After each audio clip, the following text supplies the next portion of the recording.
Ladies and gentlemen, in a few minutes, our program will begin. We are requesting everyone to remain with us until the end of our program. And at the same time, we are also requesting for everyone to turn on their cameras and to turn off their audio during the duration of the program. If you have any questions, the questions will be entertained by the end of our program, and you may use the chat box to raise your questions. Once again, our program will begin in about 10 minutes.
Once again, our program is about to begin.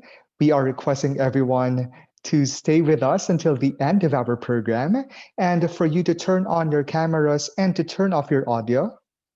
And if you have any questions, you may use our chat box to raise your questions. These will be entertained by the end of our program.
Despite the COVID-19 pandemic that has affected the personal and professional lives of everyone, including the entire UBN community, our dear University of Batangas still remains true to its core value of a love of wisdom. True enough, we were able to empower our students through the use of our online distance learning.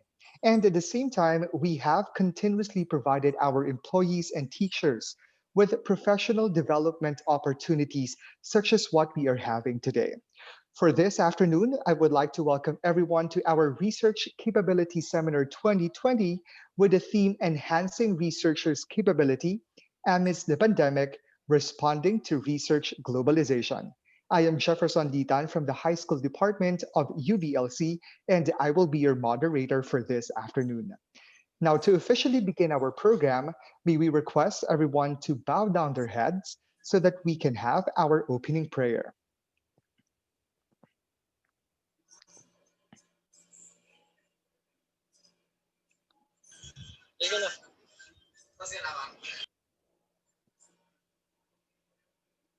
Lord, thank you for this day, for the presence of everyone in this call.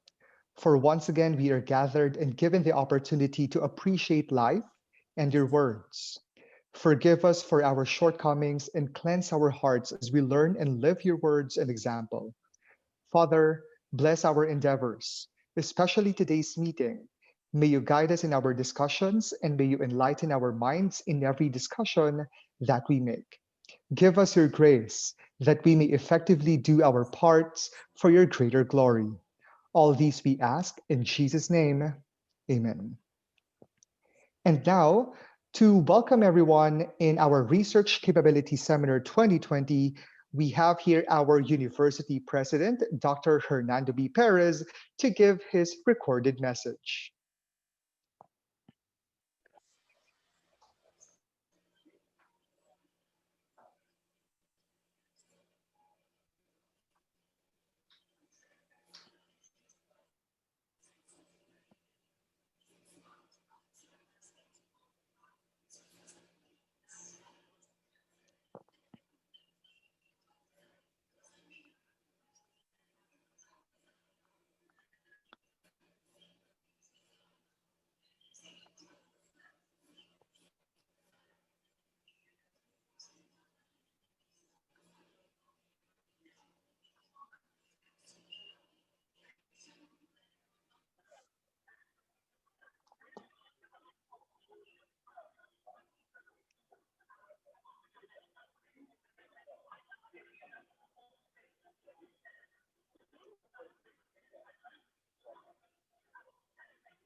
So while we are waiting for the audio for the recorded message of our university president, allow me first to recognize the presence of our Director for Academic Affairs of UBLC, Dr. Mercedes A. Macarandang. And I also would like to recognize the presence of our AVP ARAA, Dr. Lolita Tigon, along with the chiefs of offices and our program heads, faculty members, and employees of University of Batangas.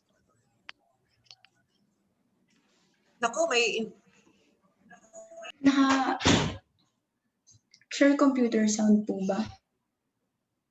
Try ko po ulit. Mag-mute ka muna. Naka-mute kita.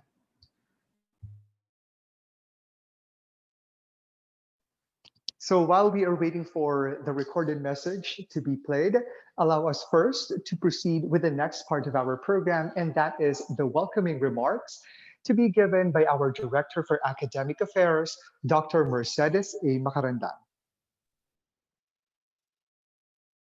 To all the participants, to our distinguished lecturer, Dr. Alvin Nuque, welcome po to the University of Batangas. So today we are fortunate that despite the pandemic, we are given this opportunity to have this capability building seminar on research. And thank you very much for your initiative, Sir Ruel Asi. I hope that we will be more inspired and do our own research undertakings after this seminar, not only for the purpose of compliance, but also for the additional knowledge that we can contribute to the academic field. This may also add to the enrichment of our own personal experience, meeting. as well as emotional satisfaction as well. So let's all listen with our heart and with our minds so that we will be more benefited by this seminar. And I hope that after this seminar, we will be submitting our own research proposal to our research office, to Sir Romel, as well as to Sir Roel. So thank you, happy listening, and good day to everyone. Thank you to our Director for Academic Affairs, Dr. Mercedes A. Macarandang. Now allow us to proceed to our next message, and this will be coming from our Vice President for Academic Affairs, Dr. Aurora P. Tolentino, whose message will be relayed by our AVP ARAA, Dr. Lolita Tigon.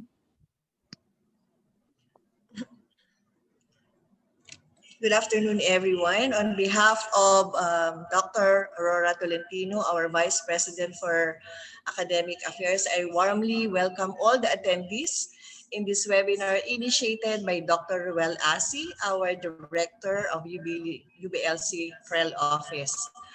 And at the same time, I would want to convey our appreciation and gratitude to Dr. Alvin Nuque for accepting our invitation and facilitating over this webinar as our resource person. Alam nyo, with Dr. Nuque, we can assure of siksik liglig na session. Do you know why? I am a follower of his YouTube channel. And in fact, I'm sharing a lot of insights to my research classes. Thank you so much, Dr. Nuque, for all the sharings in that YouTube channel.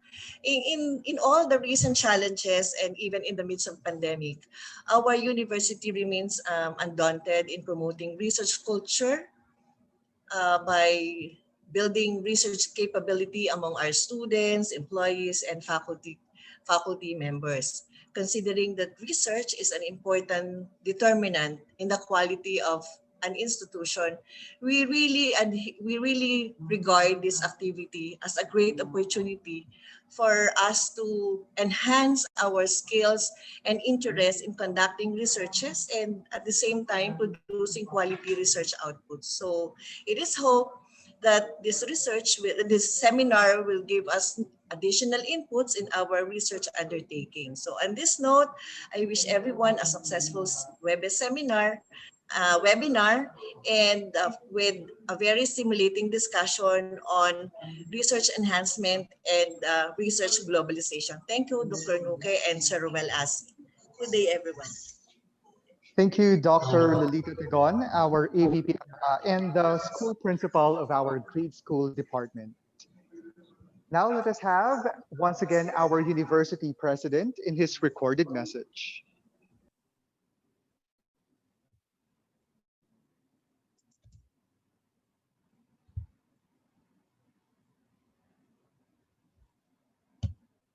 Good morning, everyone. Welcome to the oldest university in the province of Batangas, a university that is technology-driven and attuned to the ever-changing environment.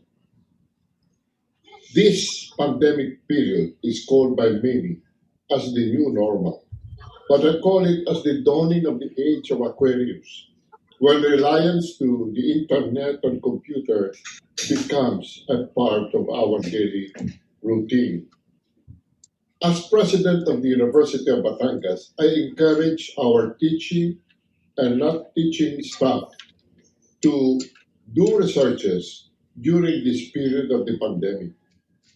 I do this not by mere words, not by just telling them to do researches, but I do this as an example. During this period of pandemic, I was able to finish my research and finish writing and publishing a new book called The Corporation Law of the Philippines.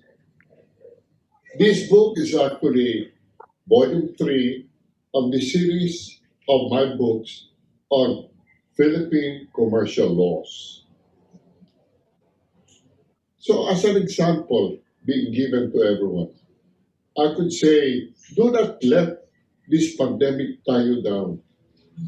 It should encourage you to do other things, such as making researches and writing books, articles, and other printed materials. I just launched the book published by Rex Publishing House, and I'm so proud that I was able to do something while others lay idle during this pandemic. I want everyone to know that in this small part of the world, in this province of Batangas, there is a university called the University of Batangas that is responding to research globalization. Thank you and good day. And once again, that was our university president, Dr. Hernando B. Perez. Now, before we proceed to our program proper, allow me first to remind you once again of our guidelines. Number 1, attendance is a must. We are requesting everyone to stay with us until the end of our research capability seminar. Number 2, we also would like to request for our participants to turn on their cameras so we get to see each other virtually. And number 3, we also request for you to turn off your audio so as not to create any distractions. And number 4, if you have any questions, you may type those in our chat box, and those questions will be entertained by the end of our program during our open forum session.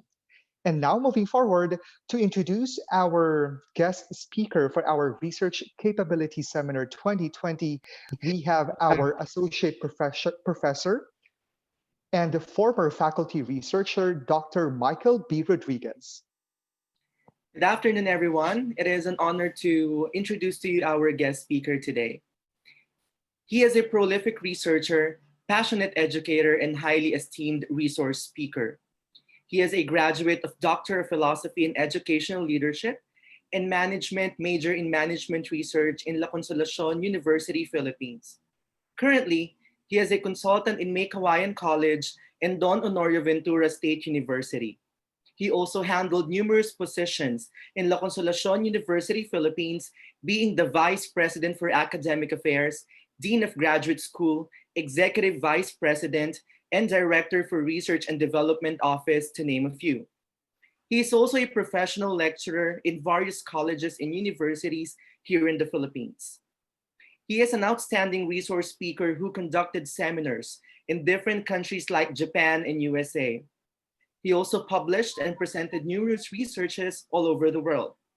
His research topics include compliance of government or public and private healthcare facilities on hospital waste management, protocols in Region 3 perinatal beliefs and practices of Aita mothers in Central Luzon, patient and health system factors as determinants to delay in tuberculosis detection and treatment in Region 3, and evaluation of the maternal health care services of the rural health units in Region 3. With his research expertise, he also spearheaded some international conferences like the International Conference on Interdisciplinary Research Innovations, covering various themes in many disciplines. With numerous research citations in Google Scholar, he is affiliated with different international research organizations. In fact, he is an international journal reviewer in International Journal of Trends, Economics, Management, and Technology. He is also a member of the International Academic Forum, Asian Association of Scholarly Peer Reviewers, International Association of Multidisciplinary Research, and the Philippine Physical Therapy Association, among many others.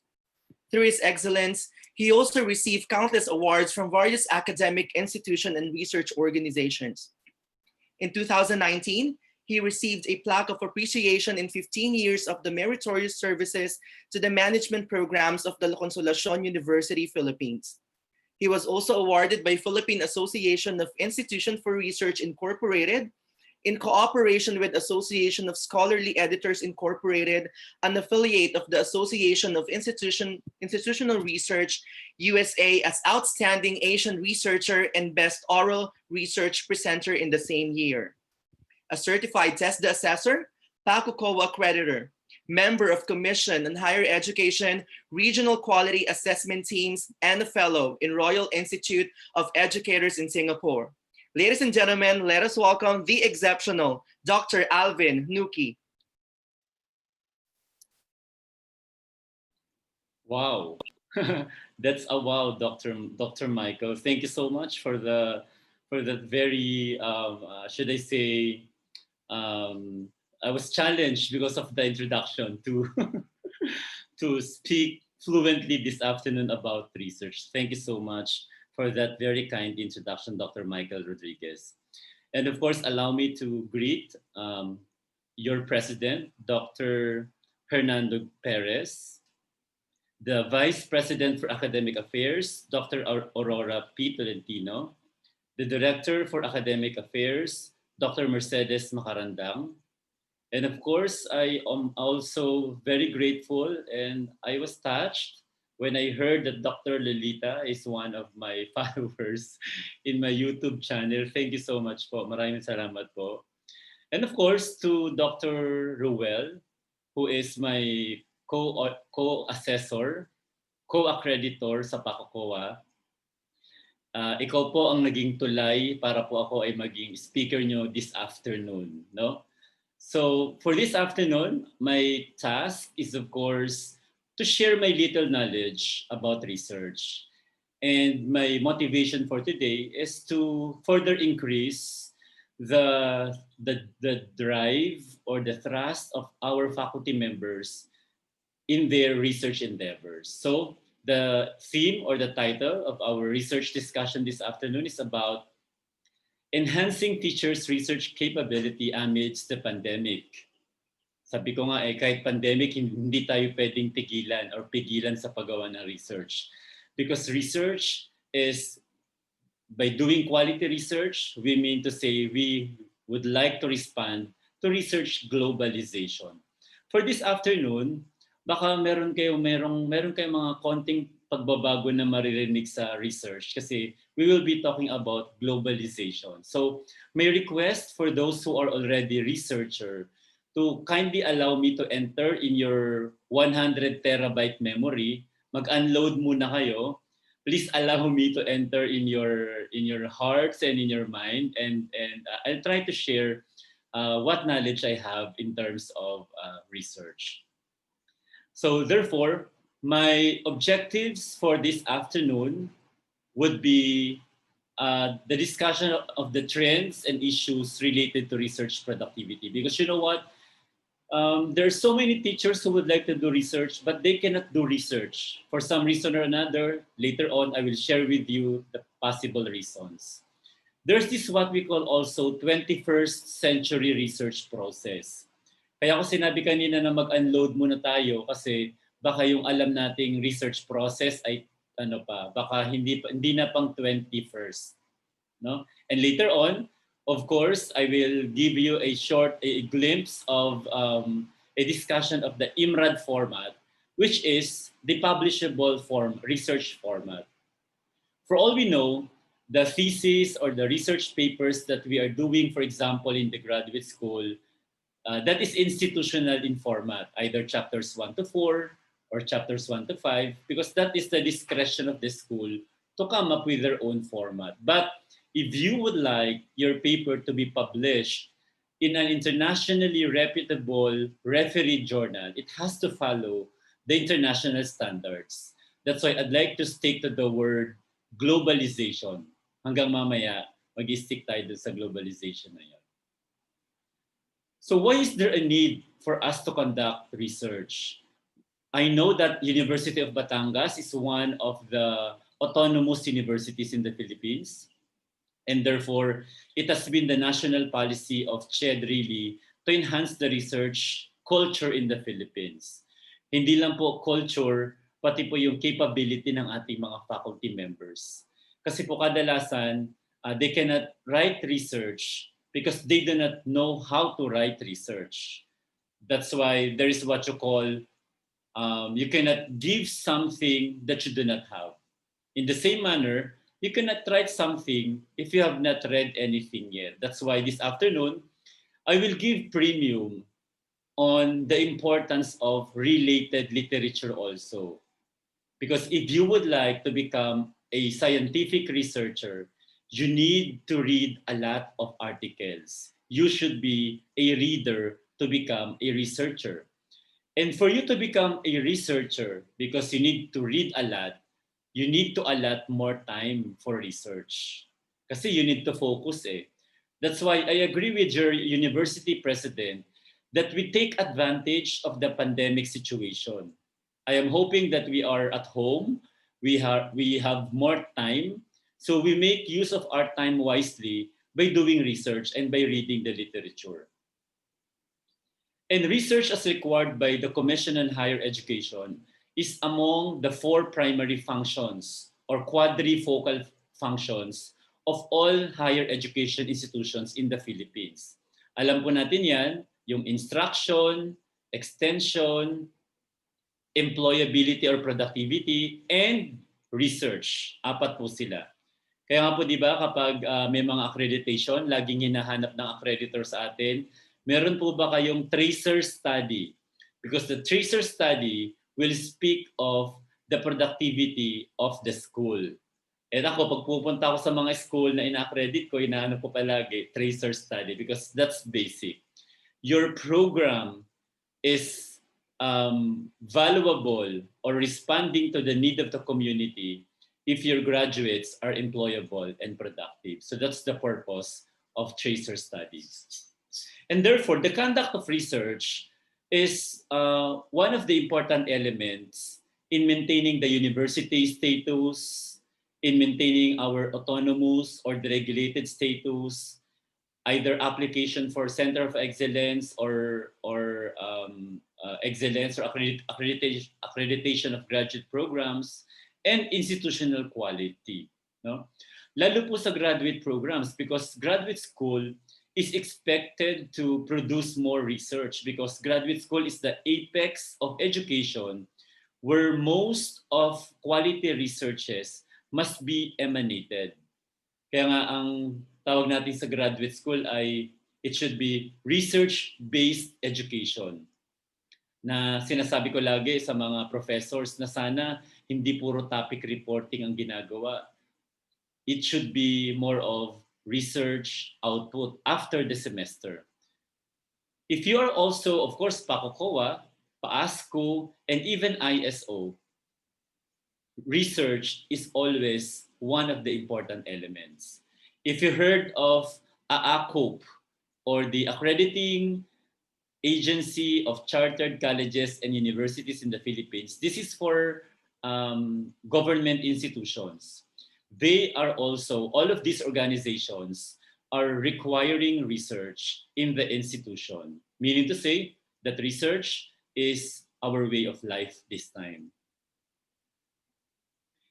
In a study conducted by Bernales, he puts forward that in assessing the research culture of a higher education institution, the following components must be considered.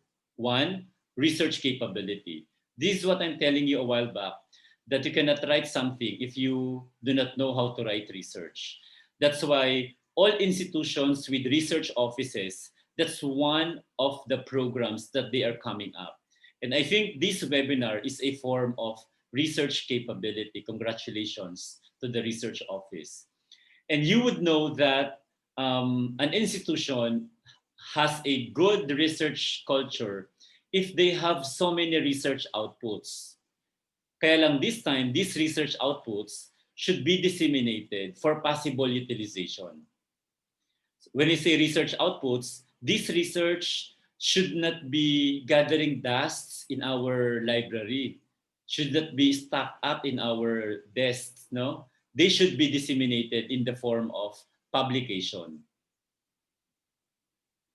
In 2012, I conducted my dissertation paper entitled Determinants of Faculty Research Productivity, and I found out that also researchers' capability, advisors' mentoring, importante rin po yun. Kasi however good the writer is, but if the advisor is not good, doon tayo nagkakaproblema. Okay, the first requirement for you to improve the research culture in the university is to have a pool of qualified and dedicated mentors or advisors. And of course, the school's financial and infrastructure support can significantly influence the productivity of teachers. Bakit schools' financial and infrastructure? When you do your research, it will require financial expenses. Wala pong nakakagawa ng research nang walang pera. Imposible po yun. No? Lalo na ngayon, na tayo ay nasa pandemic, the infrastructure that I am telling is about online resources. Example, there should be an online resource like EBSCO1 lang sana, or Sage Journal, or ProQuest. In terms of statistical tools, there should be a software that will facilitate the statistical computations such as SPSS, etc., etc. Or nowadays, the checking of papers, especially on the grammar and plagiarism of the research paper, can be done using a software. So those are what we call research infrastructures that are needed during the time of pandemic, because the Commission on Higher Education does not allow the teachers, they do not allow us to go to school. And therefore, going to the library and browsing the journals in the library is definitely not possible nowadays because of the pandemic. Speaking of research productivity, 87% of the faculty members, when they surveyed, they indicated that they do their research during summer recess and holidays only. Ibig sabihin, summer breaks. Kasi pag tinanong mo sila kung bakit doon nila ginagawa yon, kasi bakasyon sila, wala silang ginagawa sa school. While only 13% do it during the academic year. That's according to Howard in 2015. So bibihira lang po yung napapagsabay yung teaching and research. Pag tinanong mo sila, they will answer you, they lack research time to do research. Therefore, even PACOCOA, whenever I accredit, I would always look for a balance, a good balance of schedule between teaching and research. Kasi hindi pwedeng i-overload ang mga teachers. Ang mangyayari niyan, mauubusan nga naman sila ng time to do research. Because research, the problem with research is you do not have a problem, but you need to look for a problem. That's the important element of research. There should be a problem. And in looking for a problem, you need to do a lot of reading. You need to conduct that and to download literature. And you need to make sense of them. And making sense of the literature will require time. And this is true for every school that I accredit. Whenever I go to different schools, one of the most common problems is that teachers lack time. But the institution has the budget because every institution is mandated by the Commission on Higher Education to allot 2% of the total university budget to research. Kaya pag pumupunta ako sa mga schools, meron silang budget, but the teachers are not research productive. Why? Because they do not have time. Ang teaching load nila siguro inabot ng mga 36 hours a week or 33 hours, 30 hours. So wala na talagang time for research. When you teach kasi, of course, you need to prepare your lessons. You need to come up with a reliable test items. Mag-check ka pa.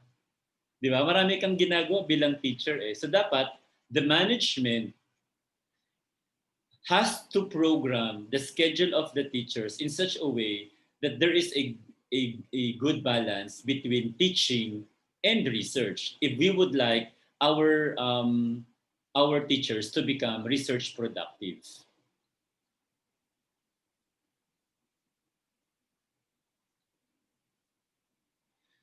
So according to Bernardo, the Philippines is facing one of the greatest challenges in restructuring our higher education to compete globally in areas of research.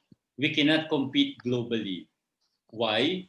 Because most of the universities in the Philippines are teaching universities as opposed to being dapat research universities.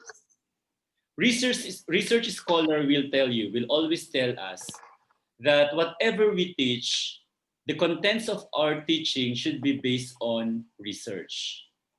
That is why if we talk about research, we do not use old references because old references in research may not be acceptable anymore.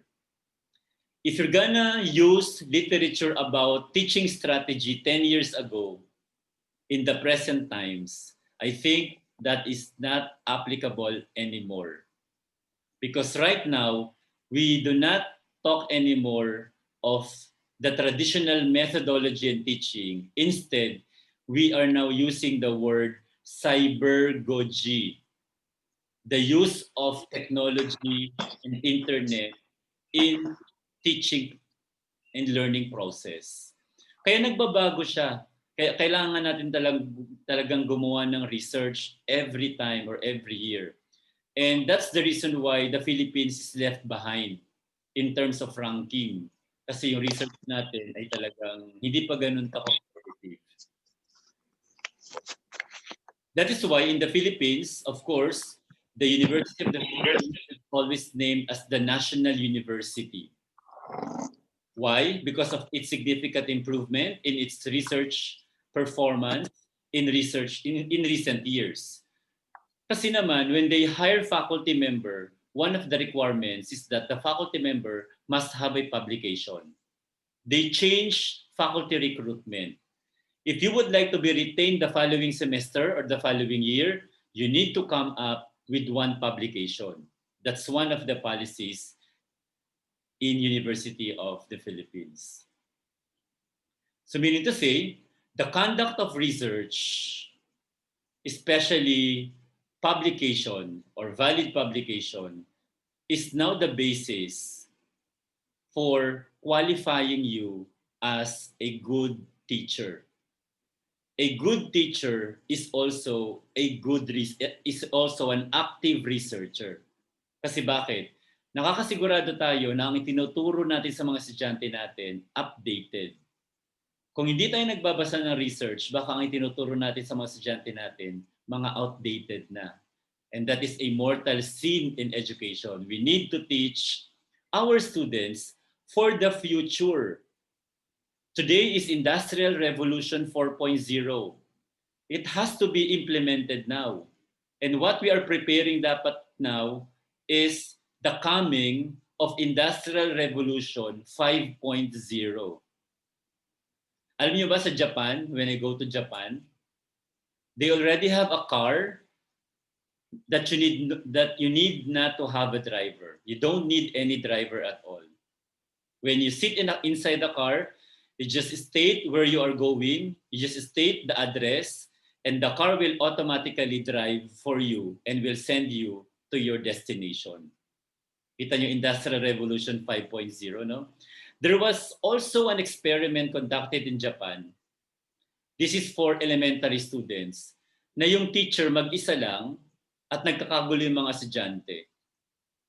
Alam niyo naman ang attention span ng mga estudyante natin, di ba? Sa basic ed, lalo sa mga umpisa mula preschool hanggang mga grade 6, minsan ang attention span niya ng 22 minutes to 1 hour lamang. What Japan did, ewan ko lang kung nakarating na sa atin, they came up with a hugging doll. So yung doll na yon, yakap ng estudyante, bawat estudyante doon, nakayakap yung doll. Tapos, yung mouthpiece ng doll nakatapat sa tenga ng estudyante. You know why? There is a pre-recorded lesson or lecture inside the doll na dinideliver ng doll doon sa tenga ng estudyante. Nagkaroon ng experiment.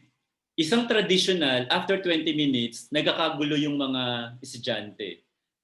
Pero itong may hugging doll, all throughout the session, the students are very quiet and they are listening to the doll, to the speaking doll, na sila lang ang nakakarinig. So see, that is what you call industrial revolution. And other big countries in the world are already approaching to industrial revolution 5.0. So the demand now is we need first to observe industrial revolution 4.0. Sana po walang naiwan na sa 1.0, yung very traditional. Kaya nga yung word na cybergogy, that is very IR 4.0. And publication of research is an indication of the compliance to globalization. Because if we would like to make our research paper internationalized, we need to publish them in a globally reputable refereed journals. And therefore also the conduct of valid publication is a measure of performance. I'm sure sa University of Batangas, mas marami kang research, mas mataas ang performance rating mo. Kasi meron mga school na ganun eh. Nilagyan nila ng mataas na point sa ranking ang research. Kaya lahat na motivate. And even in graduate education, the conduct of publication will now become a requirement. Just to show you, this CMO, number 15, series of 2019, this is entitled Policies, Standards, and Guidelines for Graduate Programs. I will not discuss the contents, but just to share with you that this is going to be implemented, and one of the requirements for you, example, you are in the graduate school, before you graduate, you need to publish your research paper. That's the new memorandum order that was released by CHED. And even for the panel members in the graduate school, the requirement now, if you read that CMO, that the panel members must also be a doctorate degree holder, at the same time, must also have a publication. Eh kasi nga naman, paano mo tuturuan yung estudyante mo na mag-publish kung ikaw mismo hindi mo pa naranasan mag-publish? Ito yung sinasabi natin na you cannot give something that you do not have. That is why it's very important as manager, ako bilang naging EVP, naging Executive Vice President ako, I always ensure that all my administrators are research-oriented. they should become role models of publication. Tapos, sila na mismo ang nagtitrain sa mga ano nila, kanya-kanyang mga departamento. No? Yun ang naging strategy ko. Noon pa yan, talagang ang aking requirement sa kanila is publication. Because publication in an internationally peer-reviewed journal is the demand of IR 4.0. Sorry. Because when you disseminate, that means to say that you publish. When you publish your research paper, the findings can be utilized by future researchers. Future researchers, when they do their research and then they review the literature, if their topic is related to the paper that you publish, then there is a big possibility that you will be cited. So meaning to say, before you get citation, you need to publish first. Citation will come second after you publish your research paper. And the good thing about dissemination is that when you share your findings, this can be used in decision making. This can be used in making policies in your organization. Kaya nga kung sabi ko noon, when I was still in the management, when we make decisions, our decision should always be based on research para lagi tayong scientific. So that is why nakakatuwa na meron pala akong follower sa YouTube channel ko. My name sa YouTube channel is Alvinuki, no? And this is the summary in the Google Scholar. Of course, you will know that you have a publication when you type your name in Google Scholar.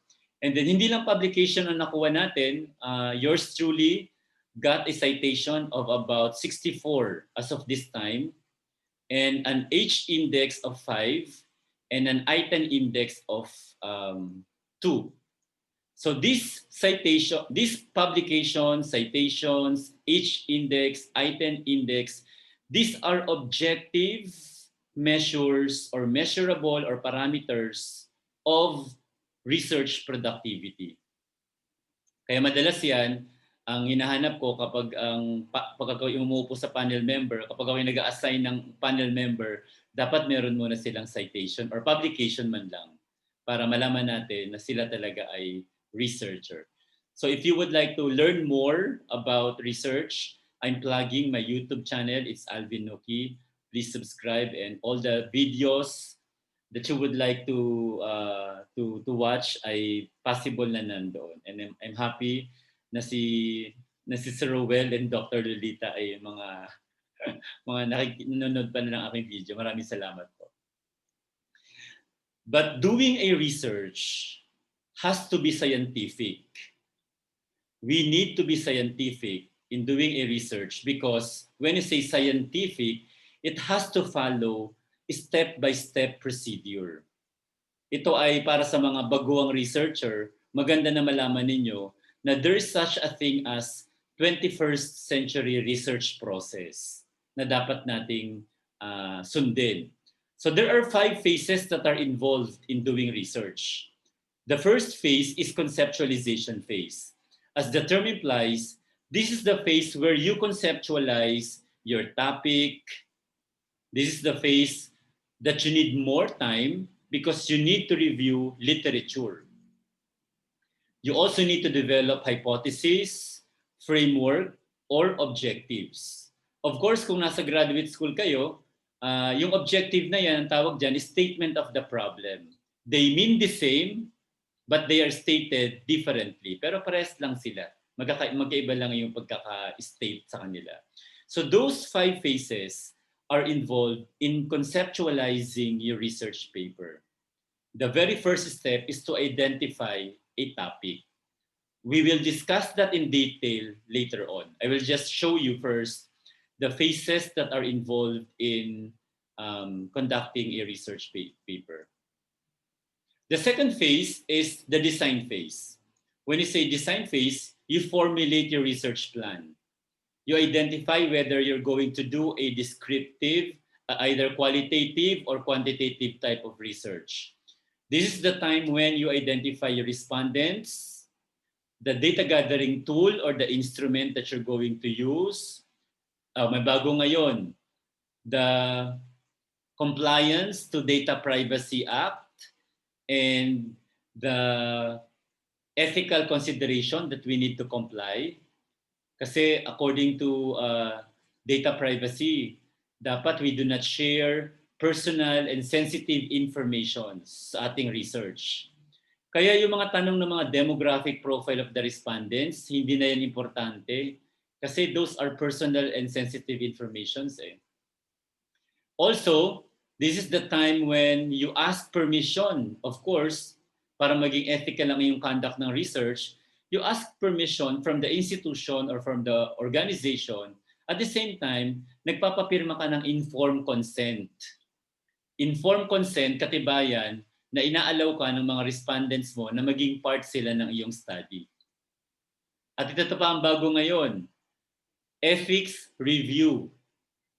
Kaya ang University of Batangas, I'm sure merong ethics review committee yan, another phase yan na ginagawa sa design phase. Kasi we would like to ensure sa ethics review that your research paper will not harm the respondents. That's the role of ethics review committee. They need to ensure that the design, that the questions are not going to harm the respondents. Ano yung mga harmful? Yung mga discussion about religion, hindi pinag-uusapan yan. Yung mga discussion about sexuality, hindi pinag-uusapan yan. Yung mga topic about painful experiences, that's unethical. You're putting the person in bad situation. Bakit? Nababalikan niya yung nakaraan niya kung ang topic mo is about coping mechanism niya nung siya ay na-rape. Eh di parang pinaalala mo sa kanya yung condition na yun nung time na siya ay na-rape. Parang ganon. So, those are ethical considerations that we need to employ. No? And finally, part ng design phase would be the statistical treatment. If you are done with conceptualization phase and design phase, actually, that is a form of proposal already. You are done with your proposal. In other schools, meron silang tinatawag na chapters 1 to 5. Pag chapters 1 to 3 proposal, pag chapters 4 and 5, yun na yung final, kasama na yung final defense, chapters 1 to 5. But in publishable research paper, IMRAD po yung ginagamit. Introduction, methodology, results, and discussion. If you are done with the conceptualization phase and design phase, more or less, you can write your introduction and methodology. And take note that when we write our publishable research paper, quality or substance is far more important than quantity. Ibig sabihin, hindi po pakapalan ng pages ang research paper natin. It's about the substance, the content of our research paper. And then of course, after formulating your research plan, that's the time that you go to empirical phase. This is the phase where you do the data gathering or data collection. That is why I mentioned a while back that when you formulate your research plan, you should have already an instrument or data gathering tool. Please be reminded that when you identify an instrument, the instrument must be valid and reliable. Para bago ka pumunta sa data gathering, you are ensured that your instrument is valid and reliable. That's the beauty and the advantage of reviewing the literature. Because the body of literature can give you possible instruments already or possible questionnaire that are already valid and reliable and ready to use. Siyempre, ang gagawin mo lang, magpapaalam ka lang sa author. You need to write a letter asking permission from the author that you're going to utilize the instrument of the paper. Parang ganon. So this time, during the pandemic time, face-to-face is not allowed. So when you do the data gathering, you should partner with an IT person. O kahit hindi ka IT person, kung marunong kang gumawa ng mga Google Docs, Google Forms, online survey instrument, yan ang ngayon ang requirement. But of course, ensure that the respondents agreed, no, to be part of your study before asking them to answer your instrument, your online instrument. And then after gathering your data, you now need to make sense of your data. Because the next phase is analytical phase. Analytical phase would involve data analysis and interpretation, and of course, conclusion. We are always reminded that our data presentation should always be based on the objectives that we formulated during the conceptualization phase.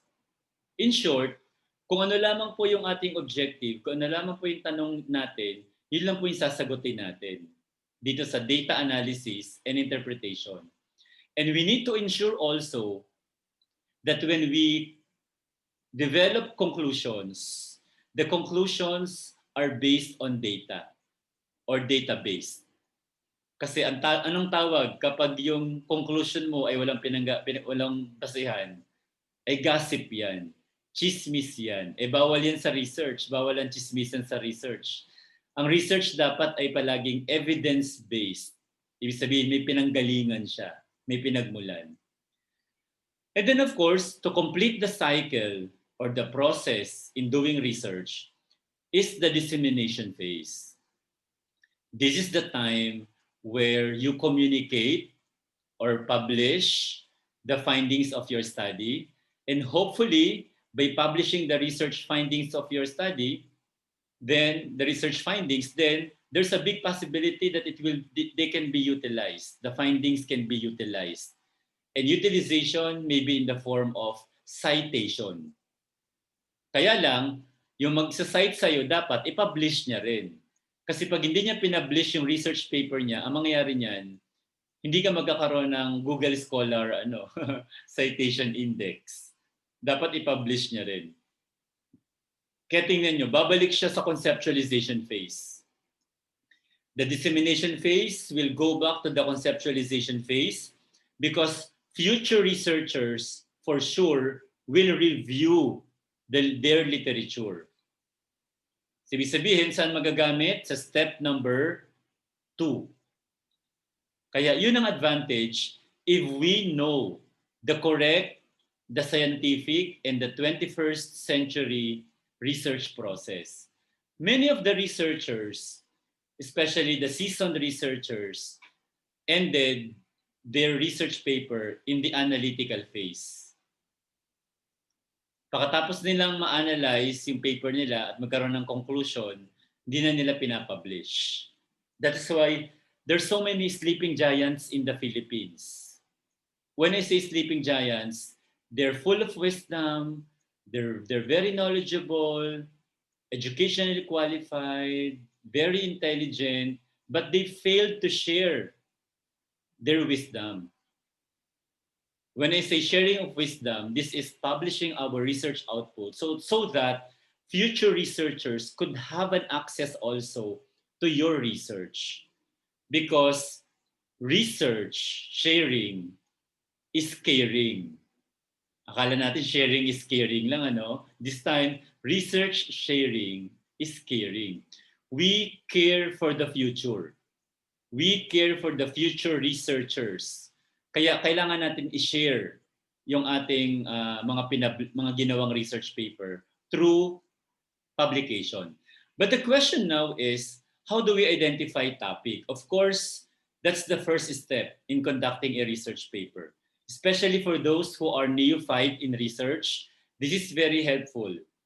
Please be guided on the different steps that I will be sharing with you this afternoon. When you identify a topic, you need to ask yourself few questions like, what do I know about the topic? Or what should I know more about the topic? So anong bottom line nito? Ibig sabihin, nire-remind po tayo that we should be knowledgeable regarding our topic, or the topic that we selected must be within our field of specialization. And tanong, sir, saan papasok yung multidisciplinary and interdisciplinary? That's a good question. Kasi, di ba, ang sinasabi natin, dapat you are knowledgeable. But sometimes, you would like to come up with a research paper where your knowledge and skills are limited also. Example, if you are in the field of mathematics and you would like to develop an online learning materials for mathematics. So yung math contents, wala kang problema dun. You can share all the topics related to math because that is your specialization, for example. But what about the online? And this online thing, admit na natin na ito ay specialized or specialization ng mga IT persons. Tama po ba? Mga IT ang mga nakagawa ng mga online. So that's the time that you can tandem with an IT personality. Parang that IT will be responsible in developing the learning management system or online platform, and then you are in charge of putting the contents. So now it's not about math anymore. It's not about math teaching anymore, but it's about the math teaching using IT.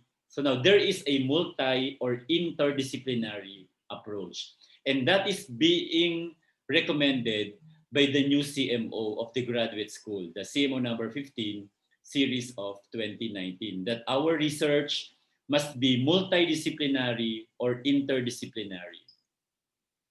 Kaya huwag kayo matatakot na makipag-tandem ng research. Kasi kung hindi mo filled yung topic, huwag kang matatakot kasi pwede kang maghanap ng kapartner mo na pwedeng tumulong sa'yo. Basta sa'yo yung specialization mo, tapos sa kabila naman yung sa kanya, no? And of course, what do previous studies say about my chosen topic? So this is the time, after identifying your topic, this is the perfect time that you review the literature. Usually, merong mga recommended number of articles na pinapabasa. For undergraduate and senior high school, 25 articles is good enough or are good enough. 25 articles. For masterate program, 50. Pag doctorate, mga 100. Siyempre naman, tumataas yung educational level, mas nagiging challenging dapat yung ginagawa natin. So kung nasanay ka nung college na 25 lang, pag nag-masteral ka, gawin mo namang 50, at kung nag-doctoral ka, gawin mo namang 100. Para naman may challenge doon, may pagbabago doon sa research na gagawin mo, aside from the topic.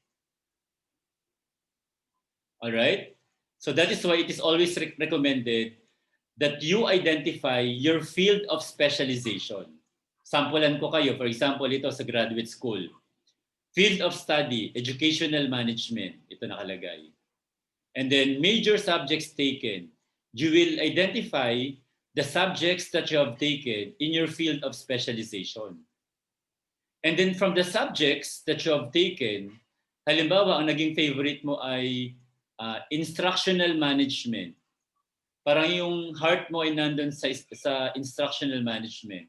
And then you go back to the topic outlines of instructional management, and you were able to identify topics under instructional management. Let's say ang gusto mo is teaching strategy and academic achievement of the students. So dito ka na nagsisimulang mag-identify ng topic. Topics are what we call variables of the study. These are the variables of the study. And variables are further subdivided into two. It may be independent variable or dependent variable. Of course, as the term implies, when you say dependent variable, that is dependent on the independent variable. Meaning, the cause will be the independent variable and the effect will go to the dependent variable. So that's an IBDV model example, no? So in this case, for example, you would like to know whether teaching strategy is effective in improving the academic achievement of the student. For example, right now, we are employing online learning strategy. Let's say that is your independent variable. Or let's say you are using videos as audiovisual materials as a form of your teaching strategy. And you would like to know whether that would be effective. Maraming definition ng teaching strategy depende sa author. O kaya naman, teaching strategy using synchronous and asynchronous learning. O kaya naman using blended learning. O kaya naman using flexible learning. O pag sinabing flexible, kung ang klase mo dati-dati ay nagsisimula ka na, kung let's say sa graduate school, sa Saturday, ngayon, pag sinabing flexible, pwede ka mag-Sunday kasi flexible nga eh. O kung dati-dati ang grad school ay 8 to 5 lang, ngayon pwede na ng Monday to Friday after office hours, mga 5 or 6 to 8 or 6 to 9. Kasi flexible siya. Kaya ang flexible learning is also one of the principles of teaching strategy during the pandemic times. Kaya nga tayo mga teachers, para na tayong mga para tayong mga call center agents, sabi nila. Kasi minsan yung mga estudyante 24/7 na nagtatanong sa atin, no? Pag nakita nila na open yung ating FB, nako kahit madaling araw yan nagme-message yan. Walang pinipiling oras.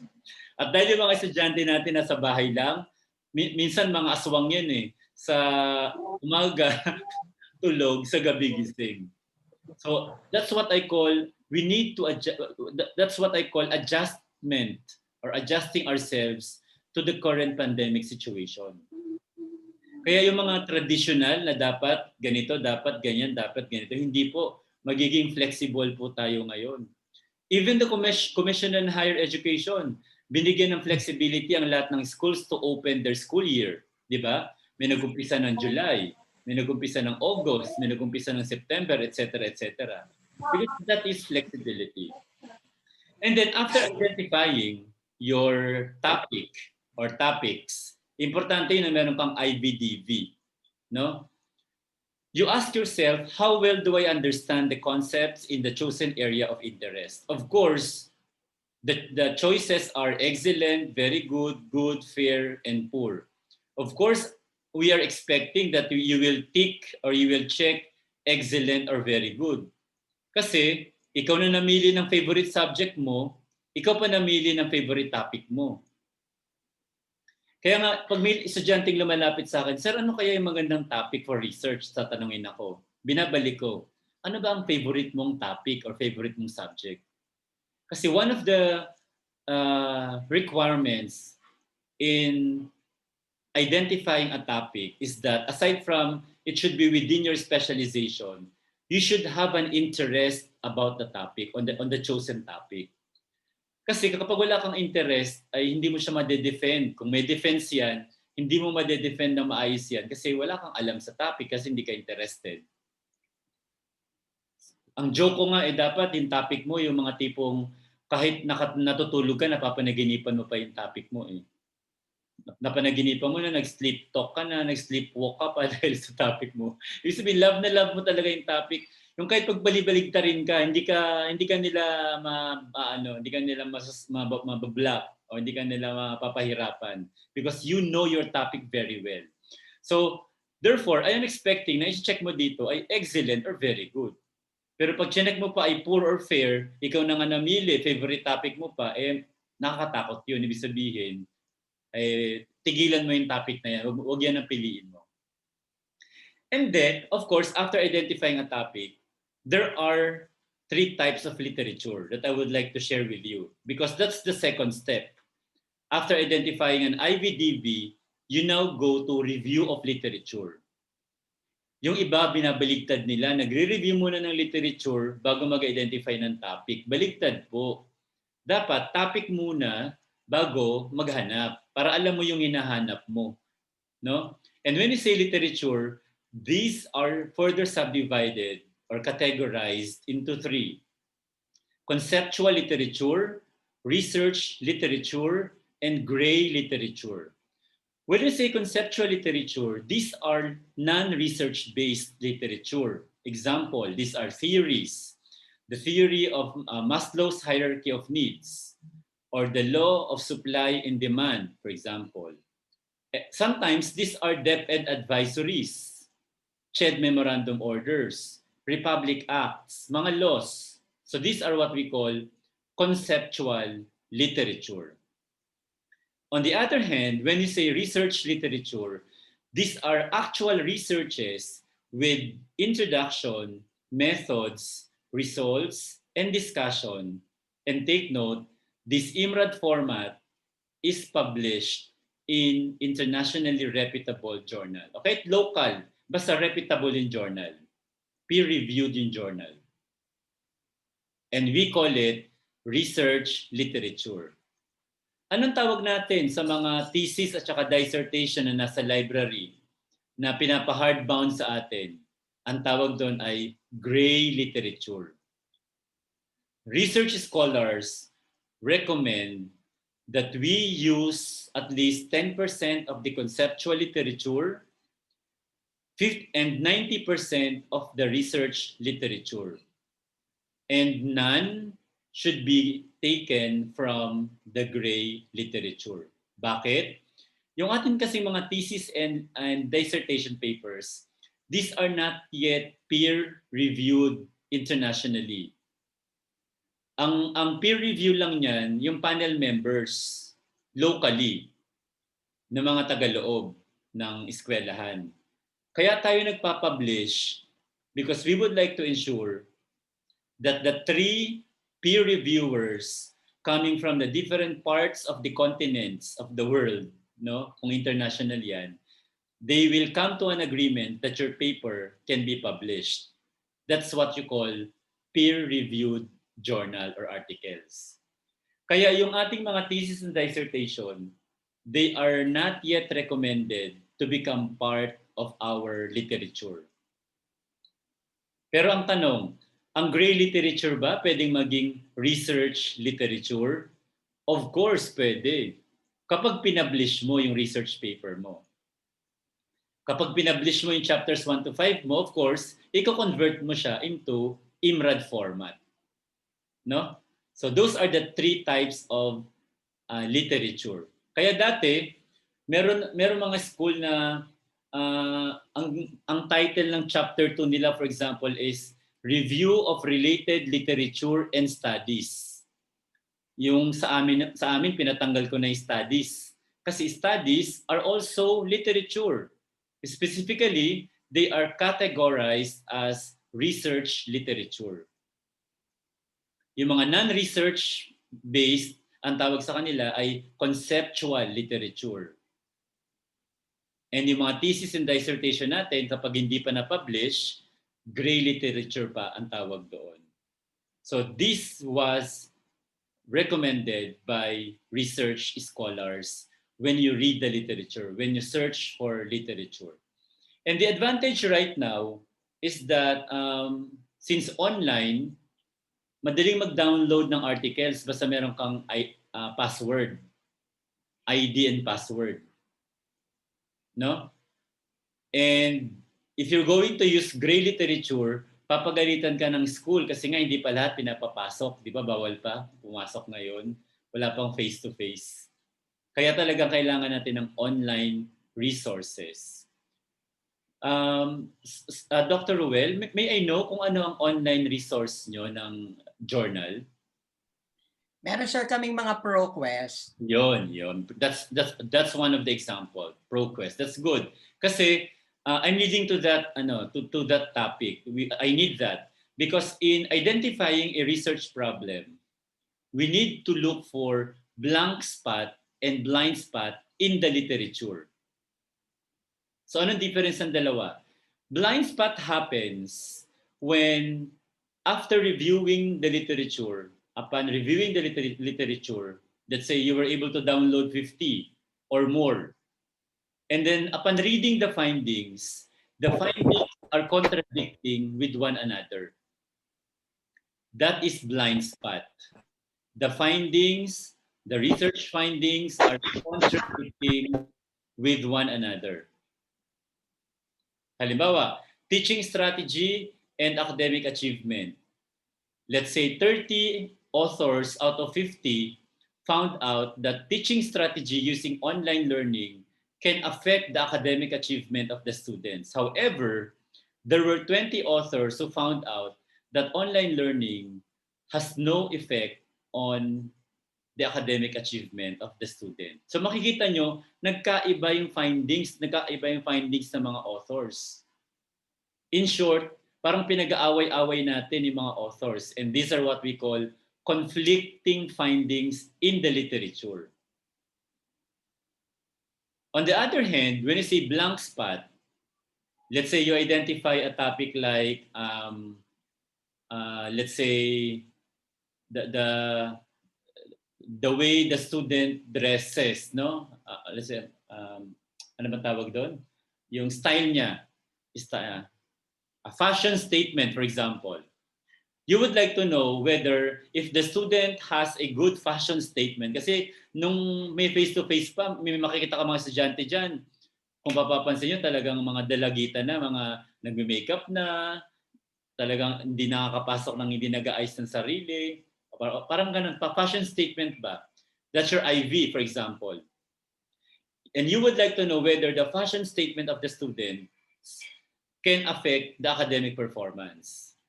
Parang initial idea mo na baka bumabagsak ito kasi nauubos ang oras sa kakaayos ng sarili. Or yung mga hindi naman nakakapag-ayos, yun mga matataas ang grades kasi hindi na makapag-ayos kakaaral. Parang ganun lang yung initial na hypothesis mo. So your IV is fashion style or statement, and then DV is academic achievement. But upon reviewing the literature, the body of literature cannot give you any study yet. Or kung meron man, limited. Gano'n ka-limited yung limited? Mga 5 lang or 10. Yung requirement, 50 man lang. Kaso nakita mo lang 5. That's what you call blank spot. Did you get that? So blind spot, there's so many literature, but the findings of the study are contradicting or conflicting with one another. On the other hand, when you say blank spot, after identifying a topic, there is a dearth or limited literature that are published in your chosen area of interest. Kaya blank spot ang tawag doon. So our goal, if our problem is a blind spot, is to test the rejectability or acceptability of the hypothesis. What is the hypothesis? Whether online learning is effective in improving the academic achievement of the students. Iti-test yun. Kaya may tinatawag sa research na hypothesis testing. Kasi nga, since nag-aaway-away sila sa literature, iti-test mo siya.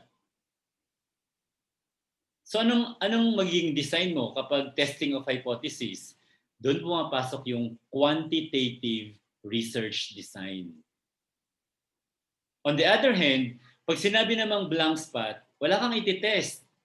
Your goal is to add more, to generate new knowledge.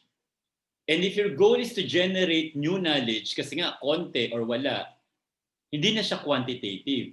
Qualitative research design na siya. So that is the difference between quanti and quali. Dapat sa umpisa pa lang, alam na natin kung anong klaseng problema ang isosolve natin. Kung anong pinaka-goal natin sa research paper natin. Are we going to test the hypothesis or are we going to generate new knowledge? Depending on the literature. Kaya ngayon pagbabasa ng literature, pinaka-basic po at saka pinaka-essential part ng research paper. Huwag po kayo magsusulat ng research paper nang hindi kayo nagbabasa ng literature. Mahirap po 'yun. Magiging opinionated po yung inyong research paper. Dapat palaging evidence-based.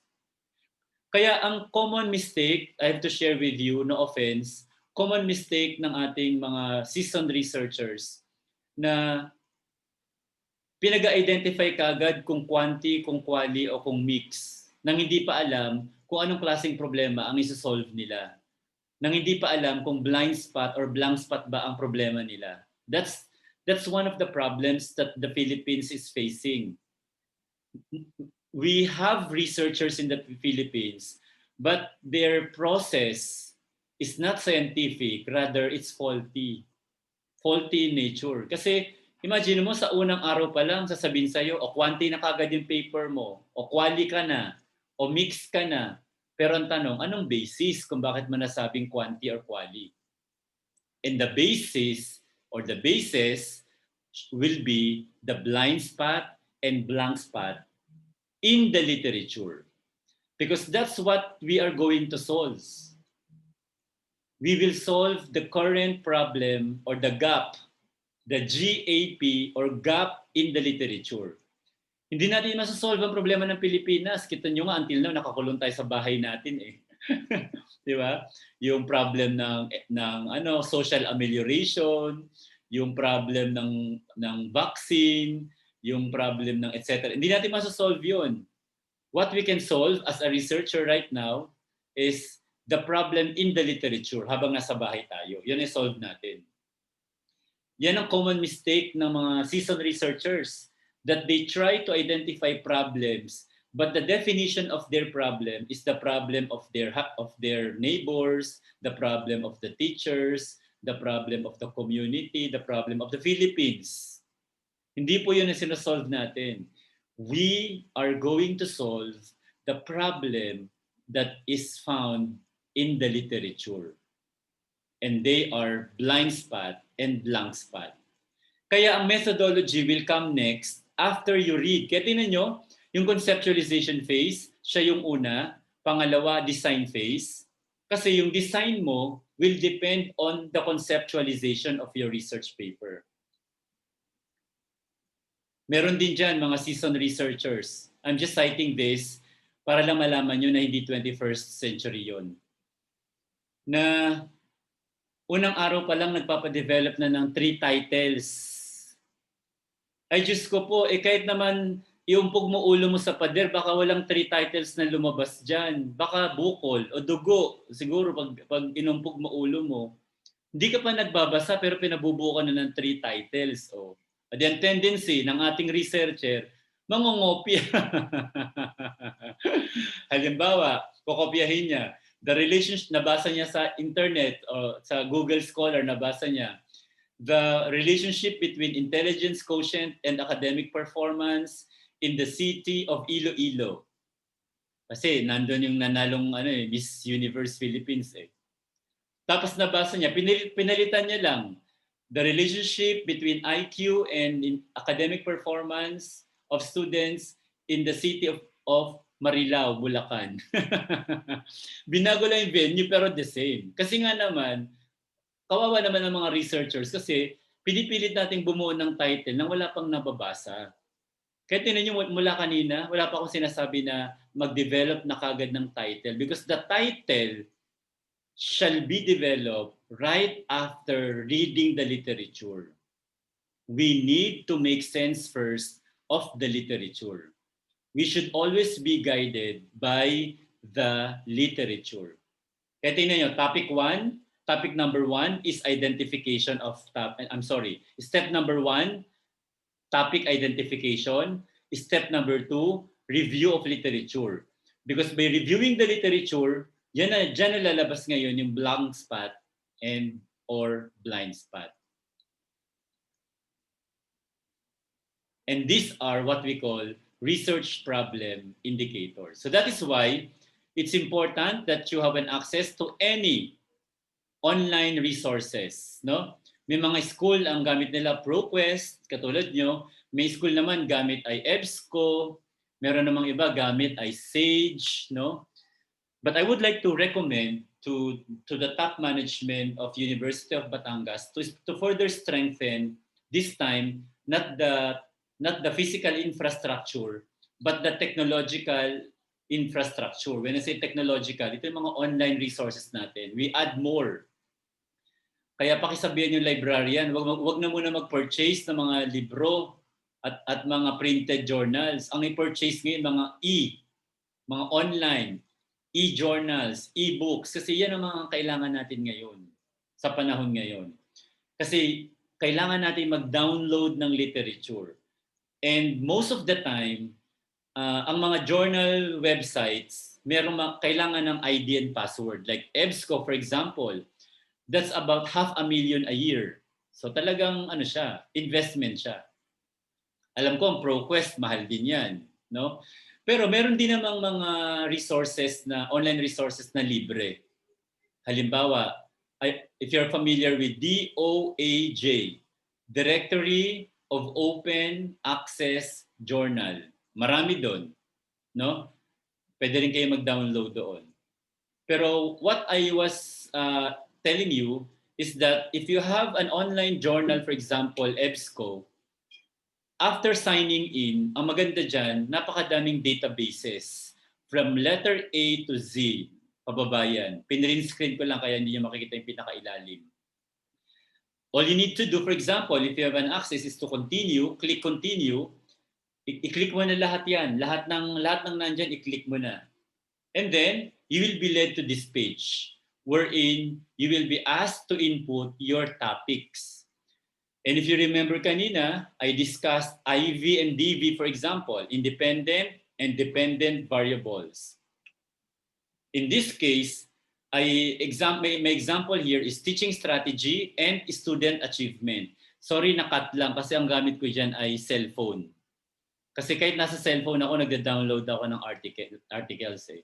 Kaya importante na pati gamit nating cellphone, Android, mataas ang memory.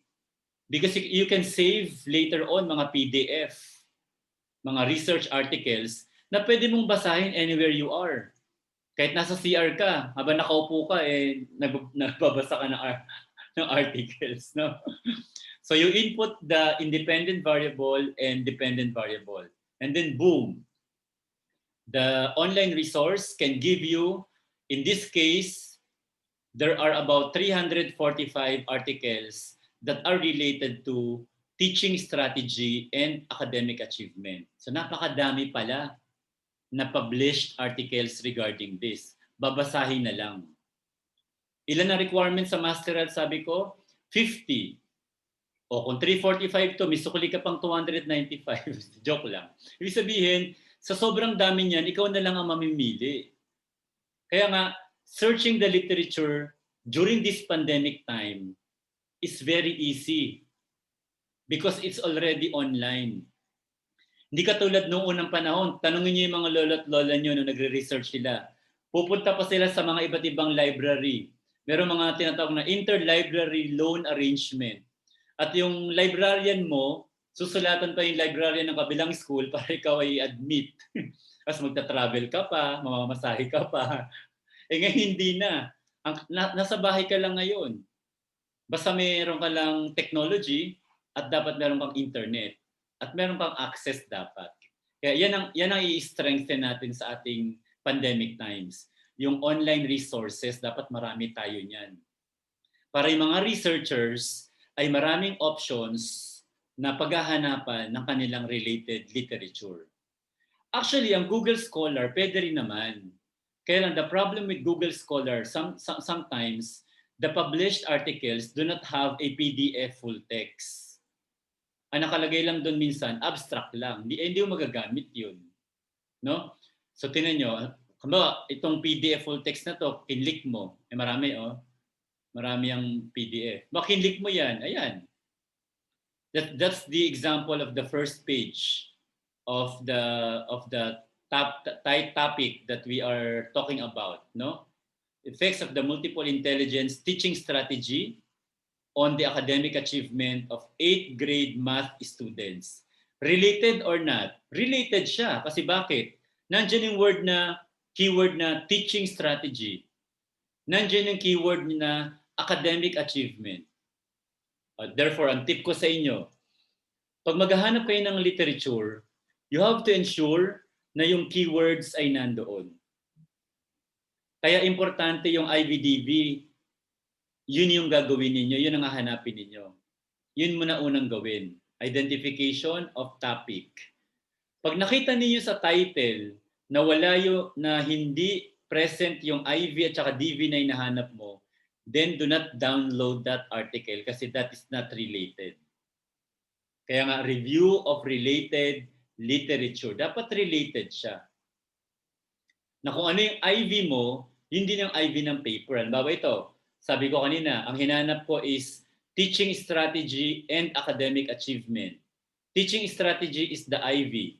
Dito sa nakapost, ang multiple intelligence teaching strategy is the IV. And ang DV dyan is academic achievement.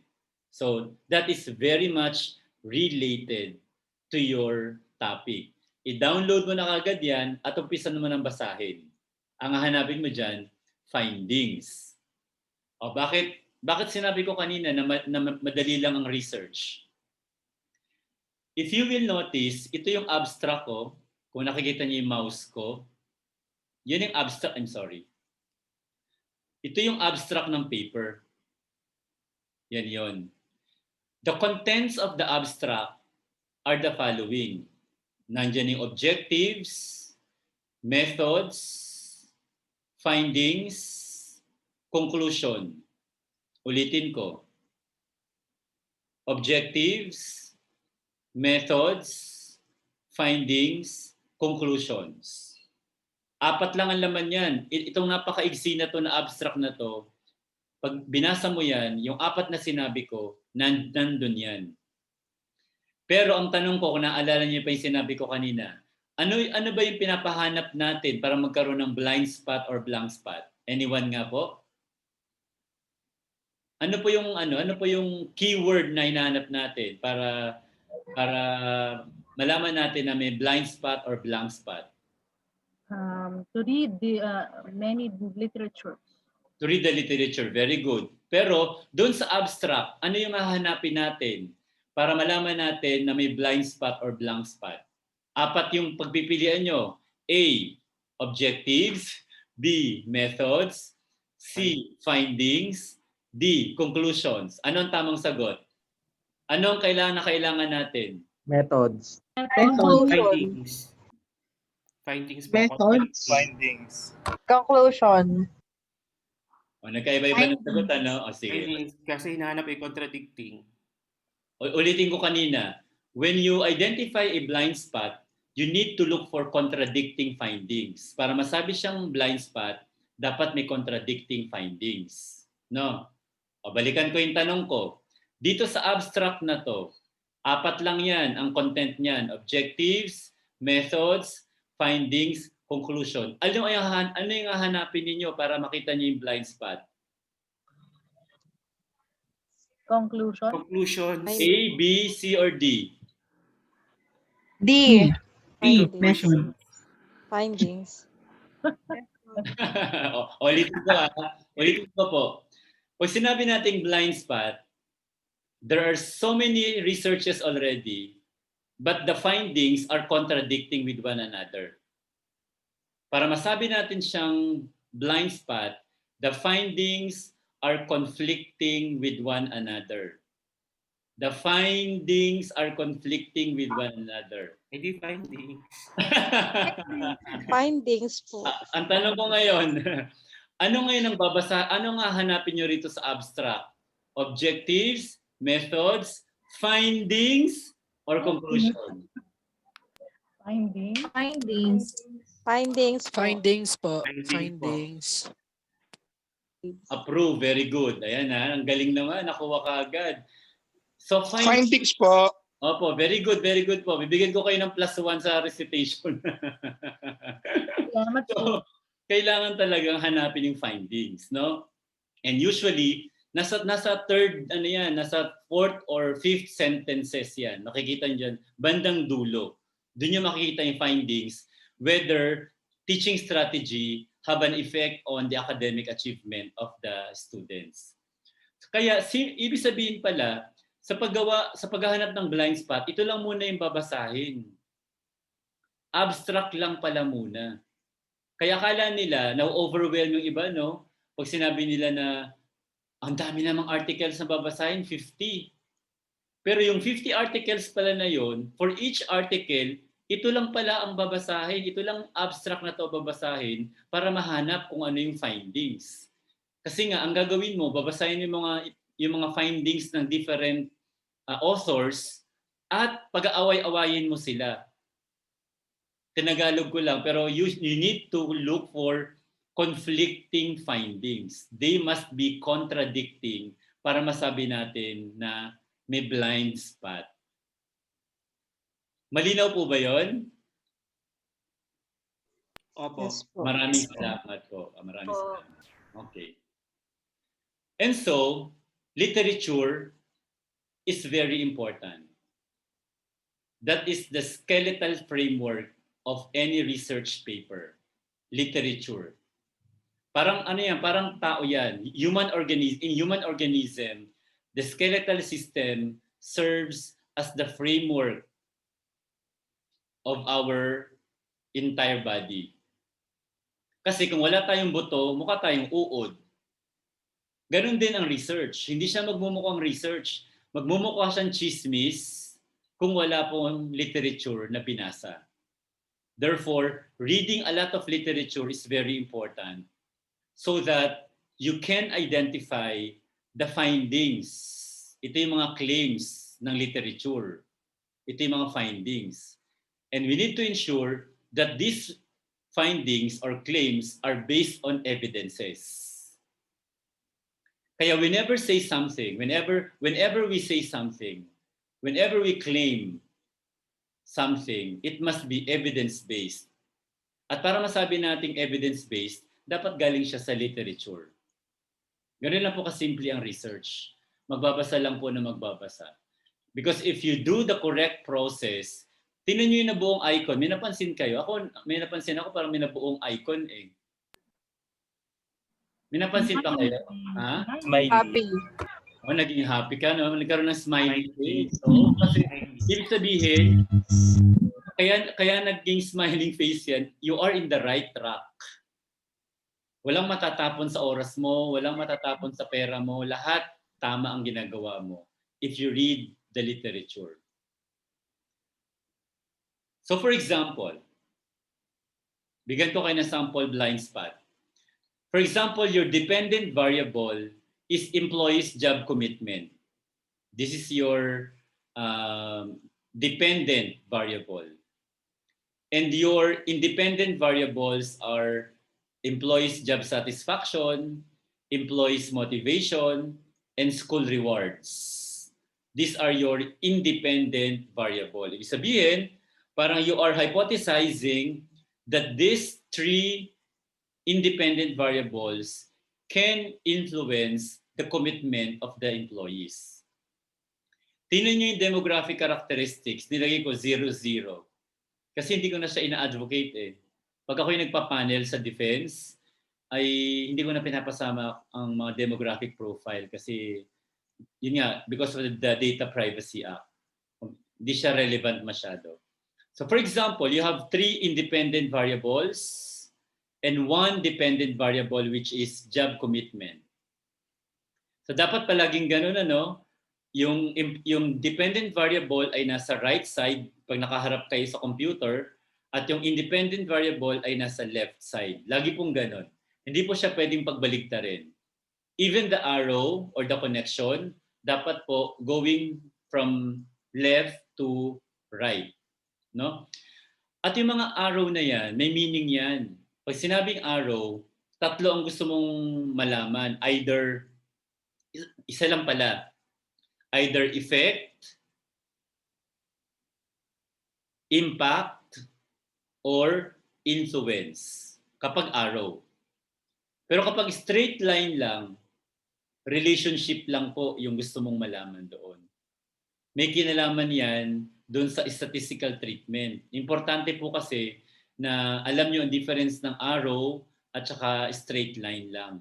Kasi pag straight line, ano ka lang, relationship ka lang. Baka simpleng Pearson R lang yan. kapag parehas numerical yung values mo. Pero kapag arrow na ang ginamit mo, ibig sabihin yan, influence, impact, or effect ang gusto mong i-determine, hindi na bastang relationship ang iyong gagawin. Meron ka ng correlation and regression analysis later on sa statistics. So halimbawa ito, let's say you downloaded 20 articles per pair. So the first pair is employees' job satisfaction and employees' job commitment. Parang your hypothesis number 1 is that when employees are satisfied with their job, they are also committed. That's your hypothesis. Or gawin nating null hypothesis. Employees' job satisfaction does not significantly influence their job commitment. So that is your null hypothesis. But upon reading 20 articles, tingnan nyo ito ha, 15 authors found out that job satisfaction can significantly influence the job commitment of the employees. However, there are 5 authors or there are 5 papers who found out that job satisfaction does not exert any significant influence on employees' job commitment. May blind spot po ba o wala?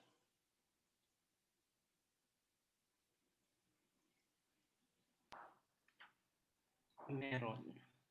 Meron. Bakit nyo po nasabing meron? Kasi meron may there is. May contradicting findings, Doc. Very good. May contradicting findings. Yun ang hahanapin natin. Oh, kaya yung check na yan, ibig sabihin, kaya nilagyan ko lang ng check, ibig sabihin, can significantly influence job commitment. Kapag X does not influence job commitment. Ganon din yung motivation after reading 20 articles. Ganon din ang lumabas. May blind spot din. May contradicting findings din. At ganon din yung school rewards. Meron din contradicting findings. So therefore, meron kang 3 independent variables and 1 dependent variable that can now be used as your variables for your research. So therefore, pwede ka nang mag-develop ng title.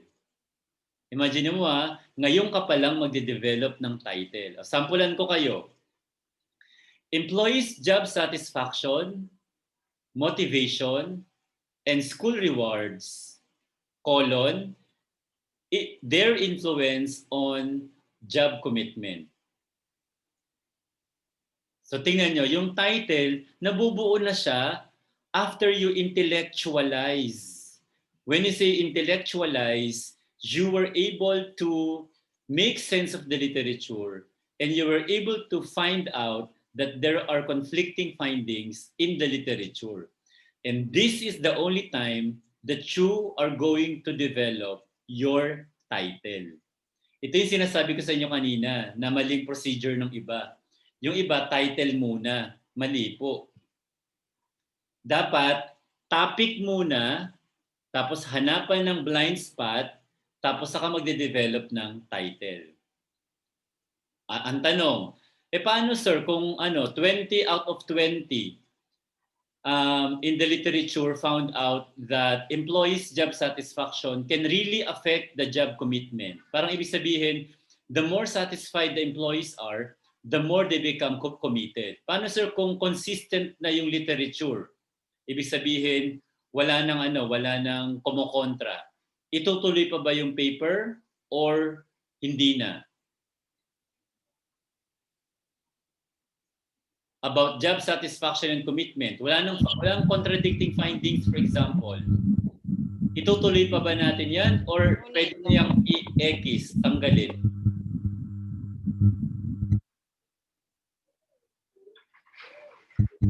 Tuloy po, sir. Tutuloy kahit wala nang contradicting findings? Yes po. Why? Balikan ko yung sinabi ko kanina, yung ating opening statement. one of the reasons why we do research, because there is a problem in the literature. And the problem or the gap in the literature that we are talking about is either blind spot or blank spot. And therefore, kapag wala kang problem, wala kang gagawing research kasi walang problem eh. At yung problem na yon, either blind spot or blank spot. Balikan ko yung tanong ko. What if you found out consistently in the literature that job satisfaction, 20 out of 20 found out that when employees are satisfied, they are also committed. Walang kumontra. Itutuloy pa rin ba yung study or hindi na? No. Hindi na po. Sir, wala na. Wala Not kasing anymore, problem. sir. There's no problem, sir. Very good. Ang gagaling naman ng mga taga Batangas. Ang galing. Tama. So hindi na kailangan yan, hindi na kailangang pag-aralan. Ang kailangan diyan, kung ikaw ay nasa top management ka or nasa management area ka, you improve the job satisfaction of your employees para maging committed sila sa trabaho nila. I-adapt mo na ngayon. Pwede niyang i-adapt ng eskwelahan o ng kahit anong companies. Pwede siyang i-adapt. So ganoon lang po kasimple yun. Kapag walang conflicting findings, kapag walang contradicting findings, then there is no need for you to conduct a study. Kaya ako, pag nagpapanel ako, ang una kong hinahanap, problem. Unlike kung tinatanong, what is the reason in proposing your research paper? Pag walang maisagot, hindi ko ina-approve. Kasi anong may solve mong problem kung wala ka namang problem na nakita sa literature? Very basic. Magbabasa lang muna ng literature at maghahanap ng blind spot at yun, meron ka ng problem. No? Paano naman kung wala ka makitang literature? Kahit isa, wala. Itutuloy pa rin ba yung topic mo?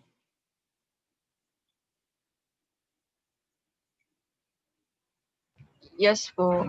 Why? Yes po. Why? You can add knowledge. Very good. That is, what kind of problem is that? Blank spot. Blank spot. Very good. Ang gagaling ng mga taga Batangas, University Blank of Batangas. Oo. So yun. Yan ang ngayon ang ating yan ang word of mouth na natin sa research. That when we say research, we need to have a blind spot or blank spot. Kung wala kang blind spot or blank spot, hindi ka dapat gumagawa ng research. No? I'm happy na napakabibilis ng pick up ng ating mga participants this afternoon. From there, makaka-develop ka na ng title mo, makaka-develop ka na ng main objective, tsaka specific objectives. No? Balikan ko tong previous slide ko. Tingnan nyo. So out of the, let's say, wag nyo na lang tingnan tong demographic characteristics. No? Imagine niyo na siya ay wala dyan. So you have 3 IVs and 1 DV. And therefore, you can come up with 4 possible univariable question. You can come up with 4 possible univariable question. Bakit tinawag na univariable question siya? Kasi it's a question that contains 1 variable only. Take note that for every box, that is represented by 1 variable. Kung may makikita kayo dyan na parang sub-variable ang tawag dyan na nasa ilalim. But that is not the main variable. Those are sub-variables. So from this figure, you can come up with 4 univariable questions. Pwede mong sabihin na, number 1 question, specific question. What is the level of employees' job satisfaction? Nakikita niyo ba to? Itong iniikutan ko na to. Yan. Second question, what is the level of employees' motivation? Third question, how may the school rewards be described in terms of 3.1, financial, 3.2, non-financial. Number 4, how may the employee's job commitment be described in terms of the following dimensions? 4.1, affective, 4.2, continuance, 4.3, normative. So meron kang 4 possible uni-variable question. Ang tanong, Sir, saan ang galing yung mga ano na yan? Saan ang galing yung mga sub-variables na yan? That is the product of your reading, of your literature review. Kasi makukuha mo lang yan sa mga literature review. Magbibigay sila ng mga sub-variables ng variable na gusto nyong pag-aralan. Hindi ikaw lang ang gagawa niyan. Galing yan mismo sa literature. So again, there are 4 sub-variable questions. Yung arrow, tinan nyo, meron ditong arrow. Ito, bilangin ko ha. 1 arrow. Second arrow. Huwag niyong pansinin yung arrow na nanggaling dito sa demographic characteristics ha. Second arrow. And then third arrow. Meron din pong meaning yan. So dapat, meron din siyang specific question. Kaya lang, ang tanong, how many variables, kapag kinonect mo itong IV at saka DV, ilang variables na yung mabubuo mo?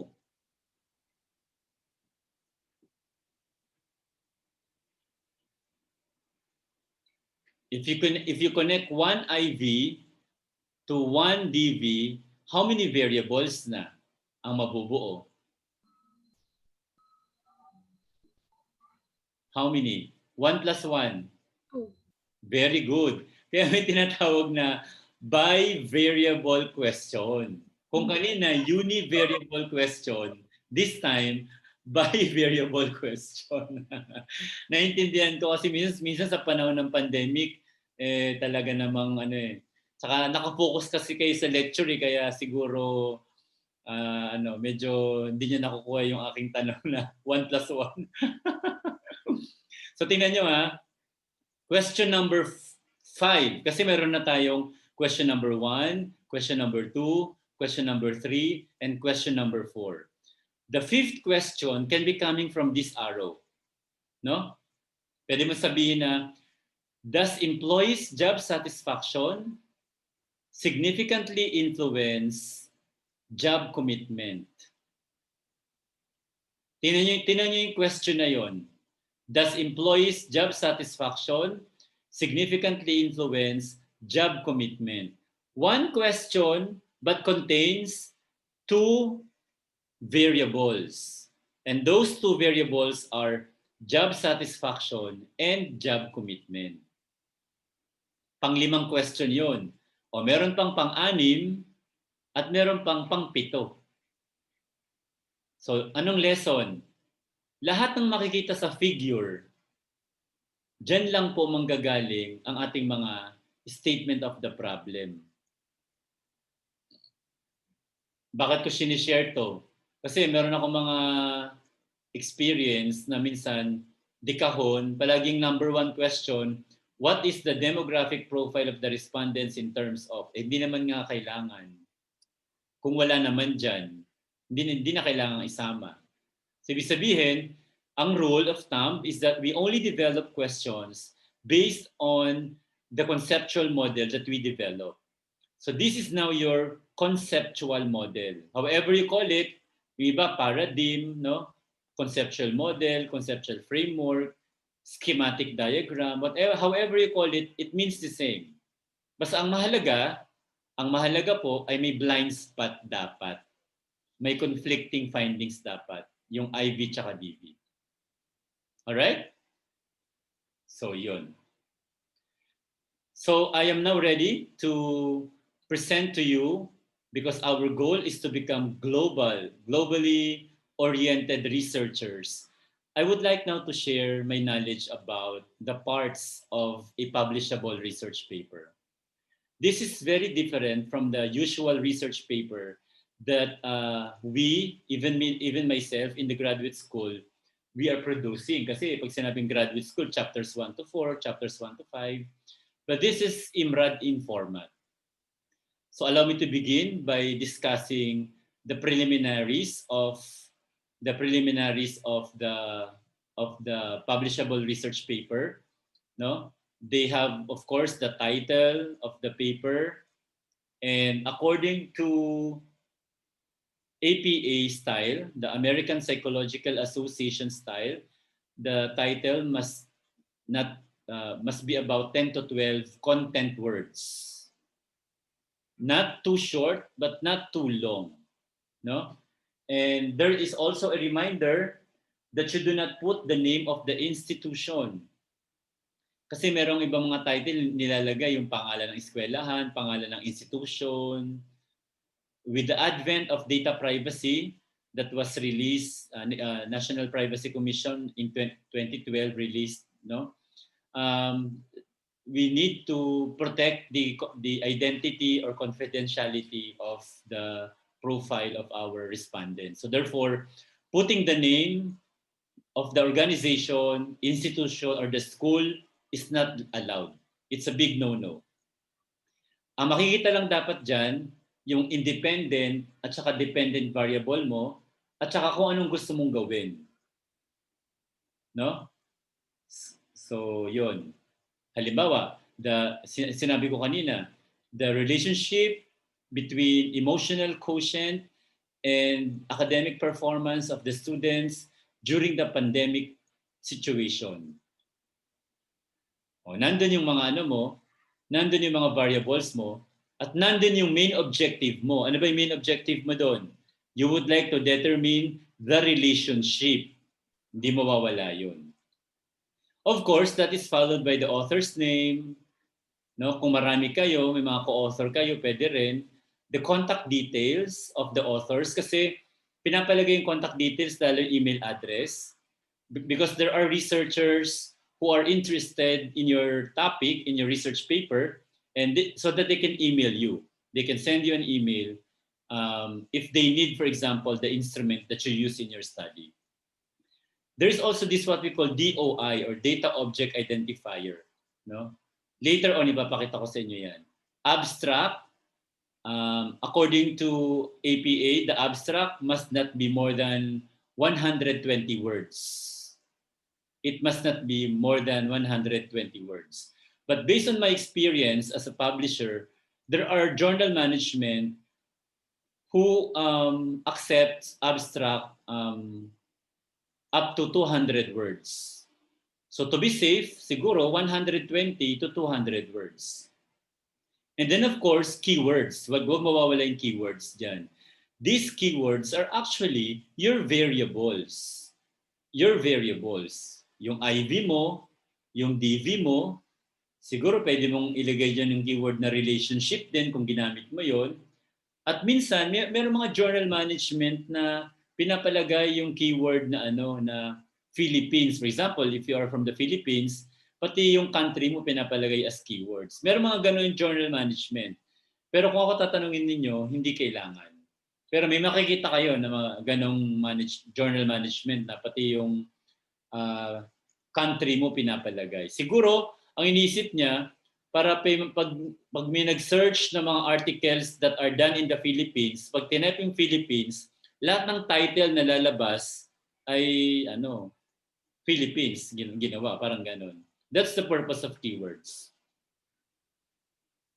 Ayan, ito yung example na sinasabi ko sa inyong first page, no? So meron siyang title, and then meron name of the authors, and then yung mga authors, meron nilalagay nila email address, no? And then the affiliation of the authors. Itong 1, 2, 3, 4, kung makikita nyo, may number din yung mga author dito. Ito yung first author, number 1.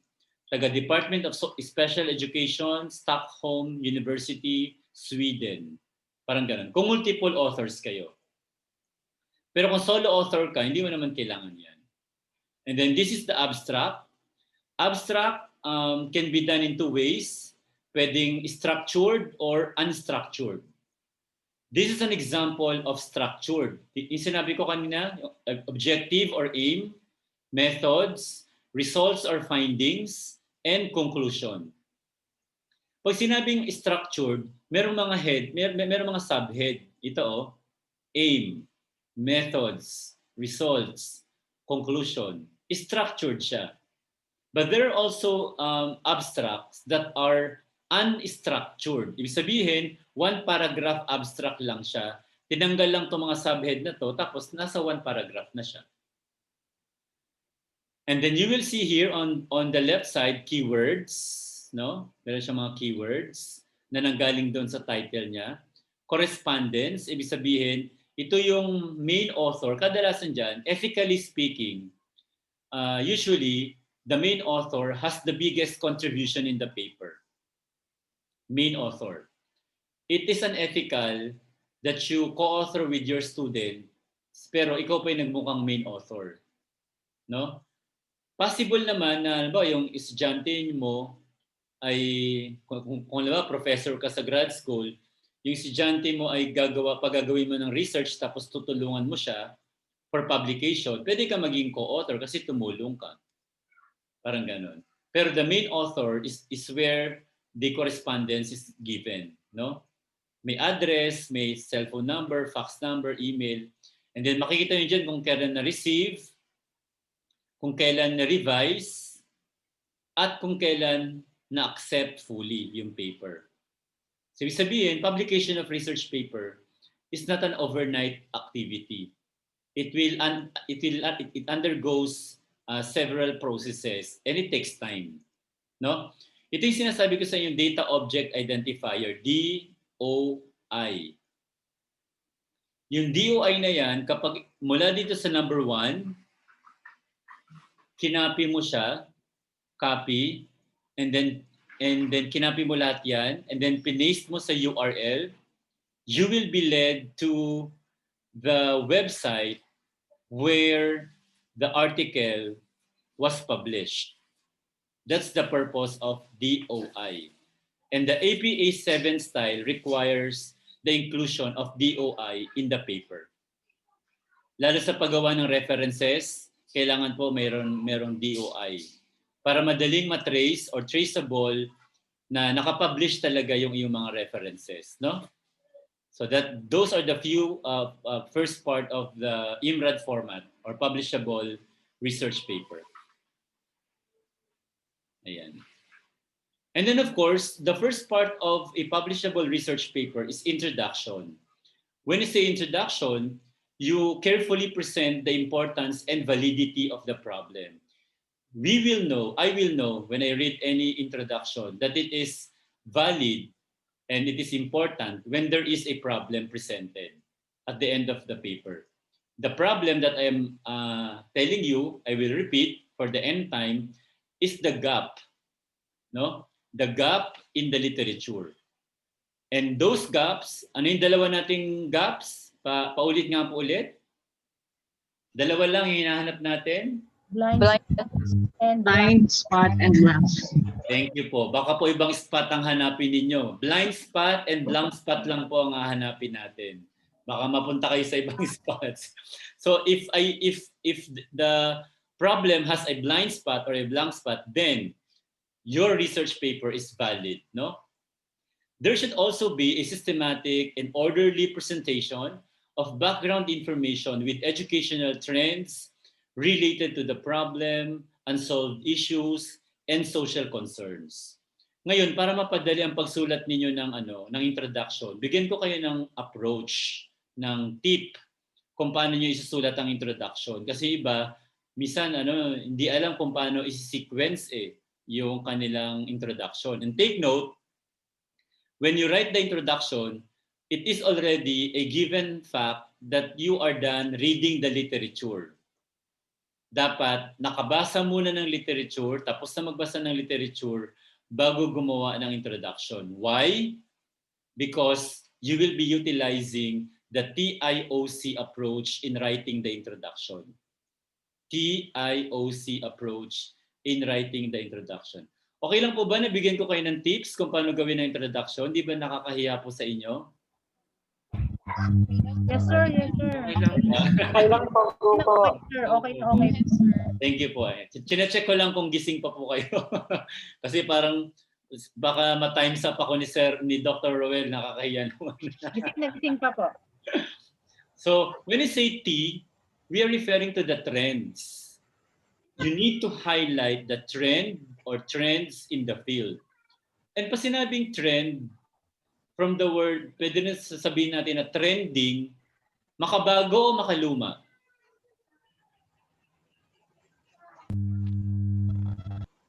Pag sinabing trending, makabago o makaluma? Makabago. Kaya po walang Makabago. gagamit ng Makabago lumang po. references. Opo, thank you po, thank you. Kaya po ipinagbabawal ang paggamit ng mga lumang references. Kasi para maging trending ka, dapat updated ang topic mo, ang di-discuss mo. So you're going to highlight the trends in the field. Example, if your topics are online learning strategy or pwede yun, online learning strategy and academic achievement. So you will have about 2 paragraphs discussion about online learning strategy and another 2 paragraphs, for example, for academic achievement. So yun ang mga unang i-discuss. You will discuss your independent and dependent variable. Unahin mo muna yung IV mo, tapos saka yung DV. Saan magagaling yon? Sa literature. May citation? Dapat. Kasi hindi galing sa inyo yung thought. Galing siya sa literature. So dapat may citation siya. Kaya hindi kayo makapagsulat ng trends kung hindi kayo nakapagbasa ng literature. And syempre, kung na-highlight mo na yung trends about teaching strategy or online learning strategy and academic achievement, saka mo na ngayon pag-aaway-awayin yung mga findings. You will now pinpoint the issues underlying the trends. Halimbawa, pwede mo sabihin na, in the study conducted by Nuki in 2018, he found out that online learning strategy can significantly influence the academic achievement and behavior of the learners. However, in 2019, ASI found out that the use of learning management system does not significantly affect the academic achievement and behavior of the student. Nakuha niyo yun? Parang nananahimik yung mga authors, pinag-aaway-away mo sa paper mo. And that is what you call blind spot. That is what you call pinpointing the issues, because that is the gap now, the blind spot, underlying the trends. Ano nga, after mong i-present ko na ibig sabihin ng online learning system or strategy at the same time academic achievement, saka ka mag-present ng mga findings. And when you present their findings, you should be able to come up with conflicting discussions, with arguments. Nakuha niyo po ba yon? 1 paragraph or 2 paragraphs, pwede na yon. So ilan na? So kung meron ko ng dalawa sa online learning strategy, 2 sa academic achievement na paragraphs, 2 rin sa issues, meron ka ng 6 paragraphs. O ano naman yung letter O? Siyempre, if you have a problem, you need to state the overall objective or intent of the paper in the light of the gap identified. It is always logical that, siyempre, you will solve the problem, and in solving the problem, siyempre, magde-develop ka muna ng objective mo. Kaya pwede mong sabihin na, it is therefore the intent, it is therefore the overall intent of this paper to determine whether really online learning management or online learning strategy can significantly affect the academic performance and behavior of the students. O, naka-align doon sa mga findings. Yun yung objective mo. Saka mo ngayon, saka ka magdadagdag ng another paragraph ng possible contribution. Contribution of the research in advancing or improving disciplinary theory, research, and practice.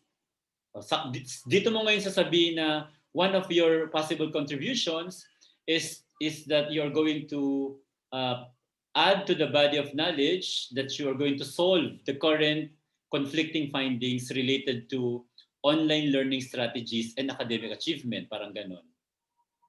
And pwede mo sabihin na this paper will contribute to academic institutions who are now currently adapting to the pandemic situations in the delivery of quality educational services to the students. Parang ganon. So meron siyang contribution sa research, tsaka sa practice, at tsaka sa policy. O ilan yan? 2, 4, 6, 7 paragraphs. Coherent ang mabubuo mo niyan. Coherent paragraphs ang mabubuo mo. Kasi they are interrelated to one another. Kadalasan kasi mga gumagawa ng introduction, palokso-lokso yung mga yung idea eh. Parang palaka eh. Talon ng talon eh. Ngayon, pag sinunod nyo itong aking ine-endorse na approach, naku po, magkakaroon, kahit hindi kayo English major, magkakaroon kayo ng coherence ng writing. Kasi when I say coherence, each paragraph are connected with one another. Parang your paragraph now is connected to the previous paragraph. Parang ganon. Yun yung coherence, no? So napakasimple. That's why research is not the cup of tea of English majors alone. This can be yours, this can be ours. Any field can do research. Ang magkakaiba-iba lang natin, yung major natin, yung topic natin, yung discipline natin. No? So that's how we write introduction. And then of course, some journal management would ask you to cite very limited review of related literature. Limited lang yan. Kaya usually, ang publishable research paper, mga 10 to 15 lang yan. Usually, mga 1 to 2 page review of literature lang yan. Hindi katulad ng traditional natin na sabi nila, mas makapal daw, mas maganda ang paper mo. Hindi po. Hindi sa kapal, hindi sa number of pages po yan. Nasa substance. No? Paano natin gagawing substantial? Tuturuan ko kayo. We will be presenting systematically all the literature that are related to the problem, and there should be an adequacy of presentation with reference to the problem, research design, and significant findings. So meron akong ibibigay na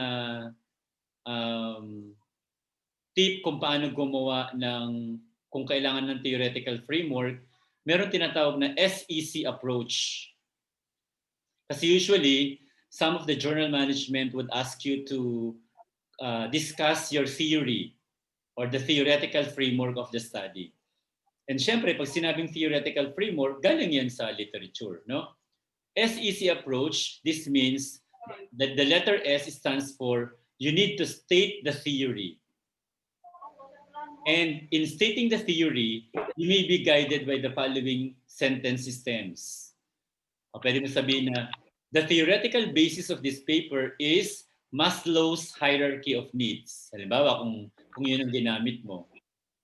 Or, this study is theoretically anchored on the law of supply and demand. O kung yun ang ginamit mo, parang ganon. Or, this paper is premised on, saka mo ilalagay ngayon yung theory. So, kahit alin sa tatlo, pwede mong gamitin. O, that is how we state the theory. Pati daw yung pen na nabutaw sa akin, wala akong pen na hawak, Sorry po, minute all ko muna kayo ha para hindi po maka-interrupt sa ating discussion. Malapit na po, konting tease na lang. And then, letter E stands for explain. Of course, after you state the theory, you need to explain the theory. Halimbawa, the theoretical basis of this paper is Maslow's hierarchy of needs, which states that, o saka mo ngayon explain kung ano yung sinasabi ni Maslow. O, yun yung explain the theory.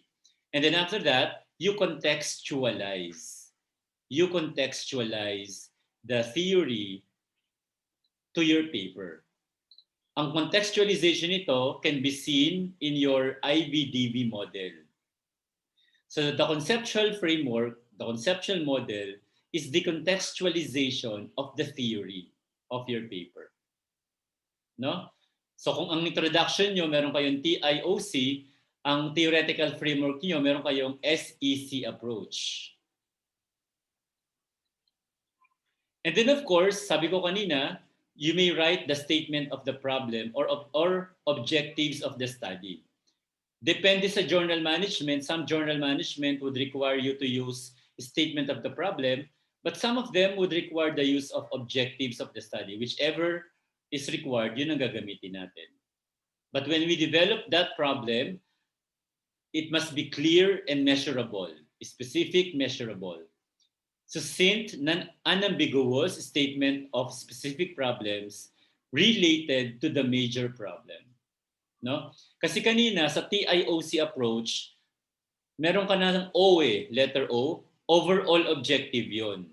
Dito, pwede mong ibigay yung mga specific objectives mo. Meron kang 3 specific objectives or 4 na specific objectives, dito mo ilalagay yon. Alright, so that is what you call introduction. We will now proceed to methods. The letter M of IMRAD is methods. And when you say methods, you need to be familiar with the different nomenclatures that are used in research. So research approach, this means how data will be treated. Research method would mean how data will be gathered. And research technique would mean what data will be gathered. So those are the different nomenclatures that you need to be aware of para hindi magkahalo-halo yung meaning ng approach, method, and technique. So when you say method, there should be a concise description of the research method and justification for its use. And actually, sabi ko sa inyo kanina, the basis of your methodology should be the problem. If your problem is a blind spot, then you will definitely use quantitative research method. If your problem is a blank spot, then qualitative ang gagamitin ninyo. But because of the time element, I cannot discuss everything. Kasi pag sinabing quantitative, napakarami pa niyan. Merong descriptive, merong experimental, merong historical, no? And pag sinabi ring descriptive, napakadami pa niyan. Merong descriptive comparative, descriptive correlational, etc., etc. But due to the limited time, that will be your assignment na lang siguro. I cannot discuss all of them. But there should be a concise description of the research method and the justification for its choice. And there should also be a sufficient description of our field procedures followed in the collection of data, such as when, where, and how data are to be obtained. That is under methods. Of course, another part of methods is the population and sample of the study. Population would mean the entire possible number of respondents, and this is represented by capital letter N. In statistics, capital letter N. When you say sample, that is the subset of the population. That is your target respondents, and that is represented by small letter N. There should be a use of appropriate sampling design and sample size. Kaya nga po sinabing sampling design, it may be probability or non-probability sampling design. Again, that's a very lengthy topic to be discussed. Basta mahalaga, alam nyo na ang IMRAD format kasama doon is discussion of your sampling design and sample size. No? There are many ways in which sample size can be computed nowadays. Traditionally, meron tinatawag na Slovin's formula. Traditionally, manual computation yon. Kung hindi kayo familiar, ang formula na to is small letter n is equal to capital letter N over 1 plus capital letter N alpha squared. So that is the formula for the Slovins. Pero since nasa IR 4.0 na tayo, meron na mga technologies na pwedeng tumulong sa iyo para mag-compute, no? Kung meron kayo alam na row soft sample size, G-Power, yon, i-research nyo yon. Yun yung mga available na sa Google na pwede nyong gamitin sa pagko-compute ng sample size. And of course, another part of the method is the instrument. In the discussion of the instrument, you must be able to discuss the contents of the instrument. If it is reliable and valid, you need to provide the reader the Cronbach's alpha value. The Cronbach's alpha is an index of reliability. And the accepted Cronbach's alpha is 0.7. Now, my reminder when you use any instrument is that the instrument or the data gathering tool must be valid and reliable. Now, just in case wala kayo makita na instrument na valid at saka reliable na, you can always develop your own instrument. The only challenge is that you need to subject the instrument for validity and reliability testing. Yun ang challenge natin kapag tayo ang gumawa. But if you browse the literature, meron na mga available na instrument na reliable na rin at valid na rin. Hahanapan nyo na lang ng Cronbach's alpha. And this is followed by data processing and statistical treatment. Ang rule natin dito, lahat dapat ng problem na ni-raise natin ay dapat may kasagutan through statistical treatment. Very simple rule. If your question is a univariable question, therefore, descriptive statistics lang ang gagamitin mo. Either mean, median, mode, standard deviation. Pero if your question is bivariable, ibig sabihin dalawa, at gusto mo mag-correlate, depende pa yun sa type of data mo. If your data are numerical, both numerical, baka mag-Pearson R ka. If you would like to correlate two variables that are nominal or categorical, halimbawa, you would like to correlate occupation and gender. Pareha sila nominal. Hindi na Pearson R ang gagamitin mo. Ang gagamitin mo na ngayon ay chi-square. Parang ganon. So ibig sabihin, again, univariable, descriptive statistics. Kapag bivariable or multivariable, magkakaroon ka na ng multivariate analysis or what you call under the statistical na inferential statistics. Kaya yung paggamit ng statistics, again, depende rin yan sa type of questions that you have. Kaya dapat measurable yung question ninyo, no? Para masagot ng statistics. And of course, when you say results and discussion, IMRAD nga, all the questions that you raised or all the objectives that you raised in the introduction must have a findings, must have results, and must have discussion. Anong difference ng results and discussion? When you say results, if you have 3 questions, there should be 3 presentations of the results related to the 3 questions. When you say naman discussion, you will now get and go back to your literature and get the findings of the previous literature and find out whether they corroborate or they contradict with your current findings. Yun ang discussion. Kaya sa discussion part, pwede kang magkaroon dyan ng citation. Kasi, literature ang gagamitin mo sa discussion part. Kaya magkaiba ang results, magkaiba ang discussion. IMRAD yun. And some journal management would require conclusion. So again, the requirement is that the conclusion must not be your own assumption. The conclusion must be based on the findings of the study.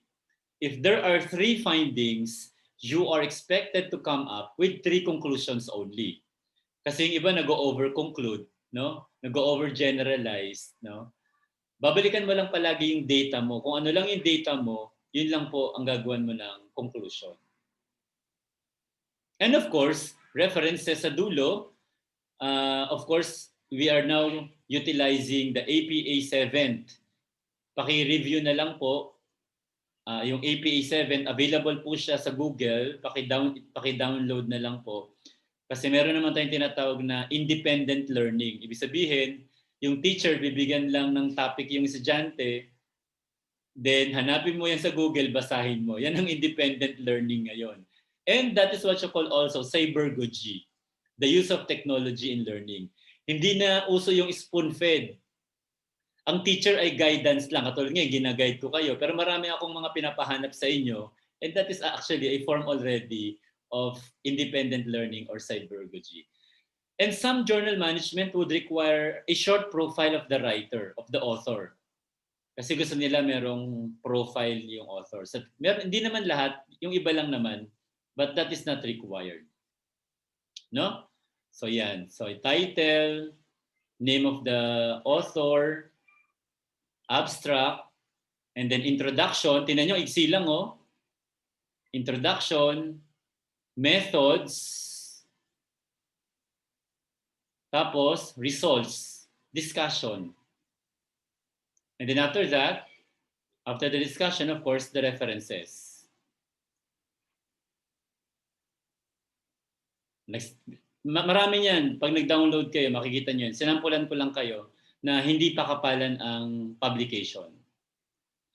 And if you need more knowledge related to research, meron po akong mga recorded research discussions sa aking YouTube channel. It's my name is Alvin Nuki in the YouTube channel. I think that would be all. Kasi ano na, 4:18 na, sorry. Lumagpas ako sa oras na binigay sa akin ni Dr. Ruel. Sabi sa akin hanggang 4 lang daw. I am very sorry, medyo napahaba yung aking...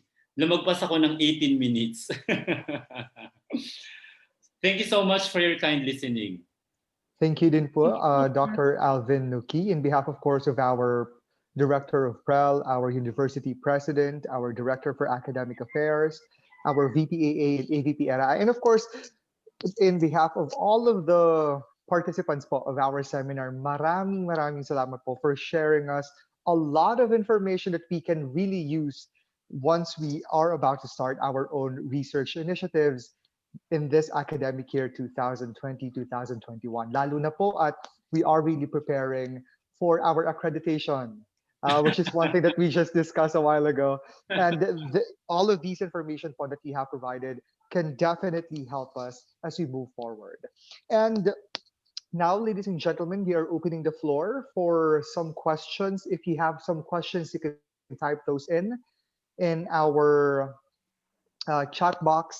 But Dr. Alvin, we have some here na po. Ito po yung mga sinend sa akin kanina na atin po mga participants. Sige po, sige. Our first question po ay, what should be the research agenda of universities today?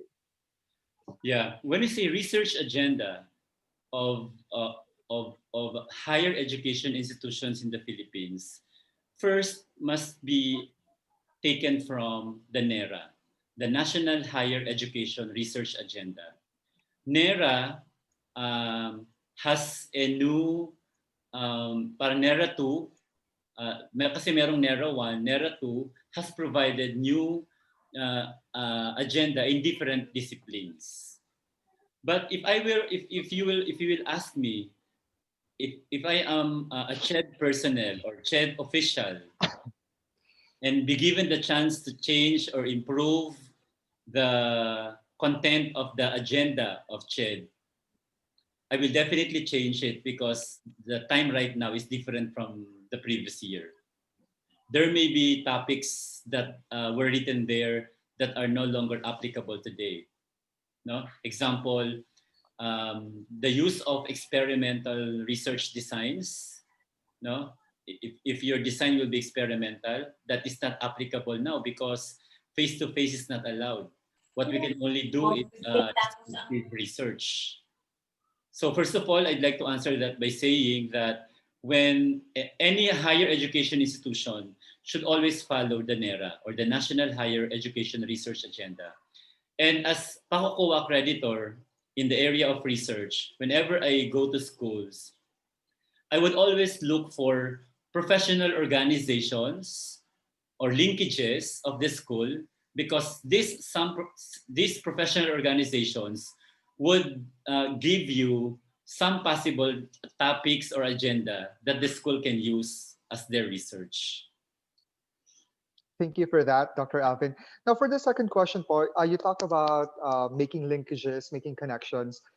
One of our participants, po, would like to ask, will it be possible for us to tie up with researchers po, from your school?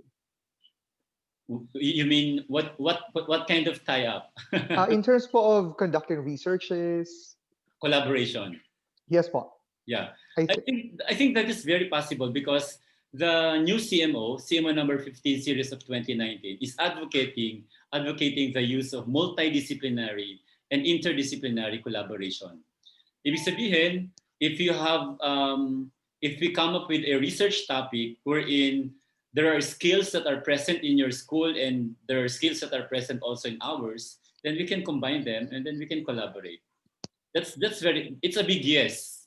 Good to hear that po. Thank you for that. Now for our third question po, another participant po would like to know, you were talking earlier about a different setup now po because of the global pandemic that we have. So the question is, what are the best research methodologies po to do ngayong pandemic? Yeah. Today that we are in the pandemic, again, face-to-face is not allowed. Therefore, experimental type of research is definitely cannot be conducted. The best research design that we can adapt right now during the pandemic time is descriptive research,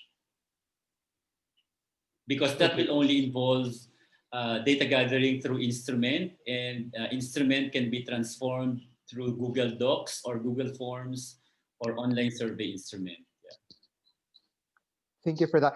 This is a personal question po, kasi I'm a student of our graduate school, and my thesis po is about lived experiences po of LGBT teachers po. And you mentioned earlier that in terms of Data Privacy Act and ethical considerations, we have to move away from topics such as sexuality and such. Given po my topic, would you advise for me to pursue it further, or for me to change it to a different one? Because for one po, I'm very passionate po when it comes to gender and development, especially for teachers, as a member of the LGBTQ community myself. Yeah, you know what? Literature will tell you that for your paper to be ethical, it should not provide harm to the respondents. And we know the current situation in the Philippines, that there is a stigma about LGBTQ, right? And therefore, if I am one of your panel members, kaso hindi naman, ano, I will ask you to redirect the topic to other topics that are not sensitive, because LGBTQ topic is one of the sensitive topics, especially now that our church, no, churches in the Philippines. I heard a while, parang 3 days ago, that the Pope is advocating parang he is not stopping the same-sex marriage. Union. Tama ba yung narinig ko? Same-sex union po. Same-sex union, yeah. It becomes sensational because, you know, the pure Catholic people, of course, they will stand on what is written in the Bible. Nasasabihin nila na only men and women were created. Parang ganon. So to avoid further discussions and disagreements and possible hurting to one another, kaya siya nagiging part ng ethical consideration to not to include that kind of topic in the research. If I am your panel member, but of course, it depends on your panel members. I'm not part of your panel. Thank you for that po. Now for our second to the last question po, I have here, can the conceptual literature be considered as the framework already? The framework that we are talking about, theoretical framework, Yes po. Yeah, actually, theoretical framework, theoretical framework is different from conceptual framework. And the source of the theoretical framework will be the conceptual literature. Because when you say conceptual literature, these are theories, propositions, laws, etc., etc., depth orders, CMO, etc. So theoretical framework should be coming from the conceptual literature. But the conceptual framework is the contextualization of the theoretical framework. Kaya kung meron kang IBDV model, kung meron kang IPO model, IBDV model, or whatever model, that is the contextualization of the theoretical framework. Thank you for that po. Now for our last question po, someone sent me this just now. What are your ideas though po when it comes to mental health policies as a research topic? I think that's one of the most relevant topics right now because everybody is experiencing pandemic crisis, and we cannot tell some of them are experiencing mental health problems already. They may not be very vocal, but deep inside, they're already experiencing it. And if you think, you try first to, if you would like to work on that topic, you try first to look at the literature, whether there are already researches written about mental health. If there are a lot, then you can continue, if there are blind spots, quantitatively. But if there's none, then you continue, it's a blank spot, but it's going to be qualitative. But again, mental health topic is one of the relevant topics right now because hindi naman everyone siguro, some are experiencing mental health distress. Thank you for that one. Now, I just would like to check, meron pa po ba tayo from the participants who would like to raise maybe one final question po before we formally end our program? Sir Jeff? Yes po. I think the common request is having the presentation of Dr. Yes po. Actually po, a lot of people are messaging me already if we can Almost possibly everybody request. making that request. The So PowerPoint, I'll just ask first Dr. Alvin. my PowerPoint presentation. Yeah po. Yeah, no problem. I can send it to Dr. Ruel, the PowerPoint slides, and then it's up to Dr. Ruel kung paano niya ma-disseminate. Thank you But po. Thank you my for that. only request, if in case you are a research teacher and if you will be using my slides, I have no problem with that. But kindly cite the source, the author. Acknowledge the developer. Intellectual honesty, sir. We're practicing intellectual honesty. Yeah. Okay lang yun. And actually, if you are going to browse my YouTube channel, and whenever I discuss, laging may PowerPoint presentation dun eh. So actually, audio-visual na yun eh. Pero of course, I can provide you, no problem. Okay, and sir. I'm always here to help you kung may kailangan kay sa akin.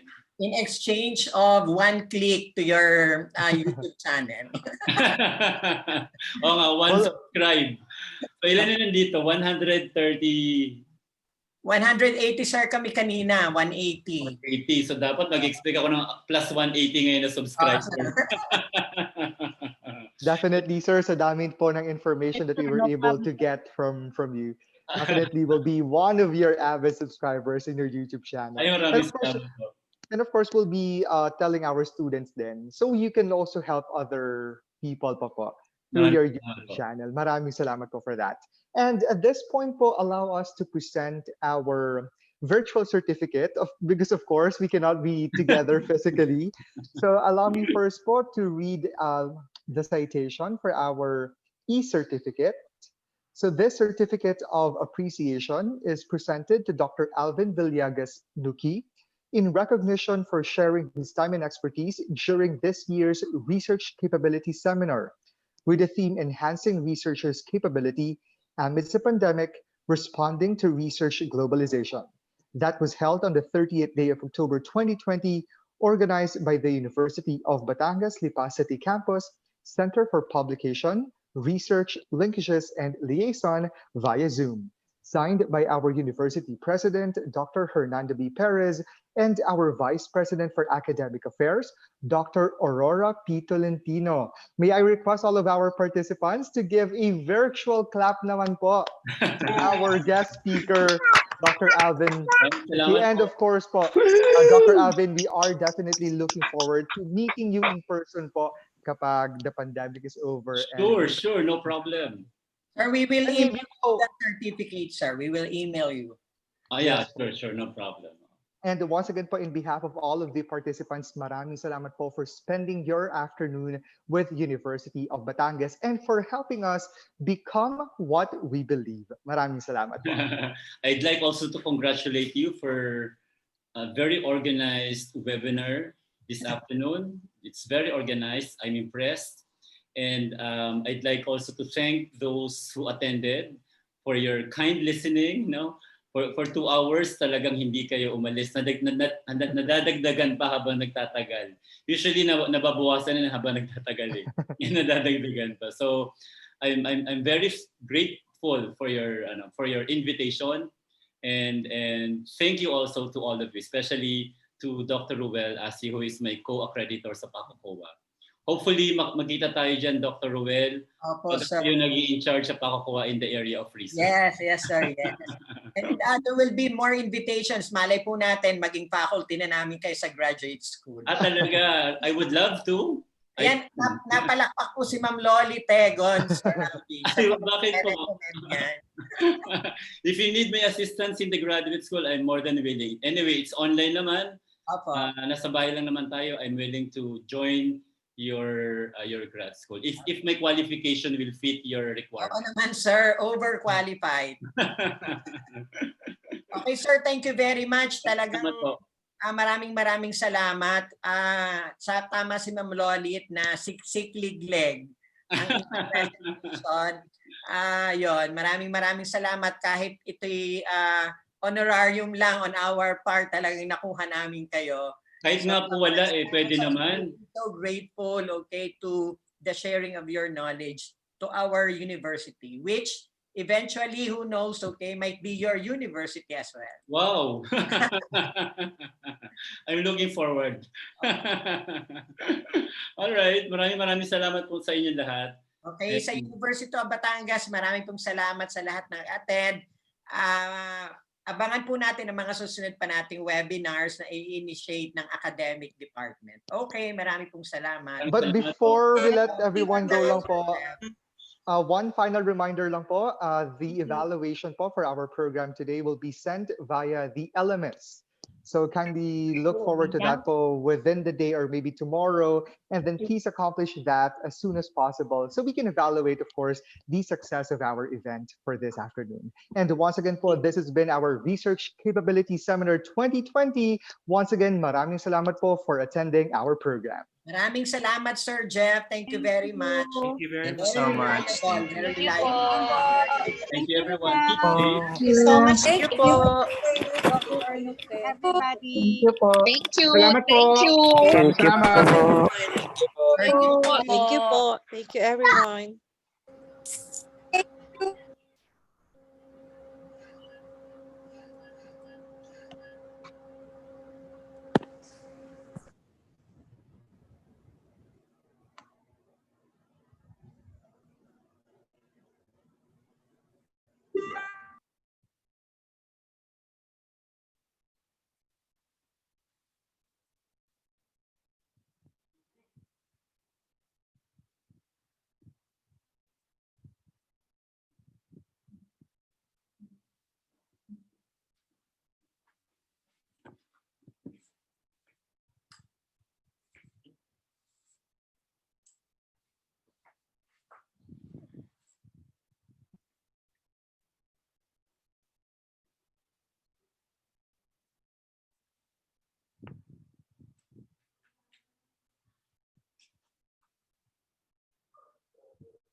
Sir Roel.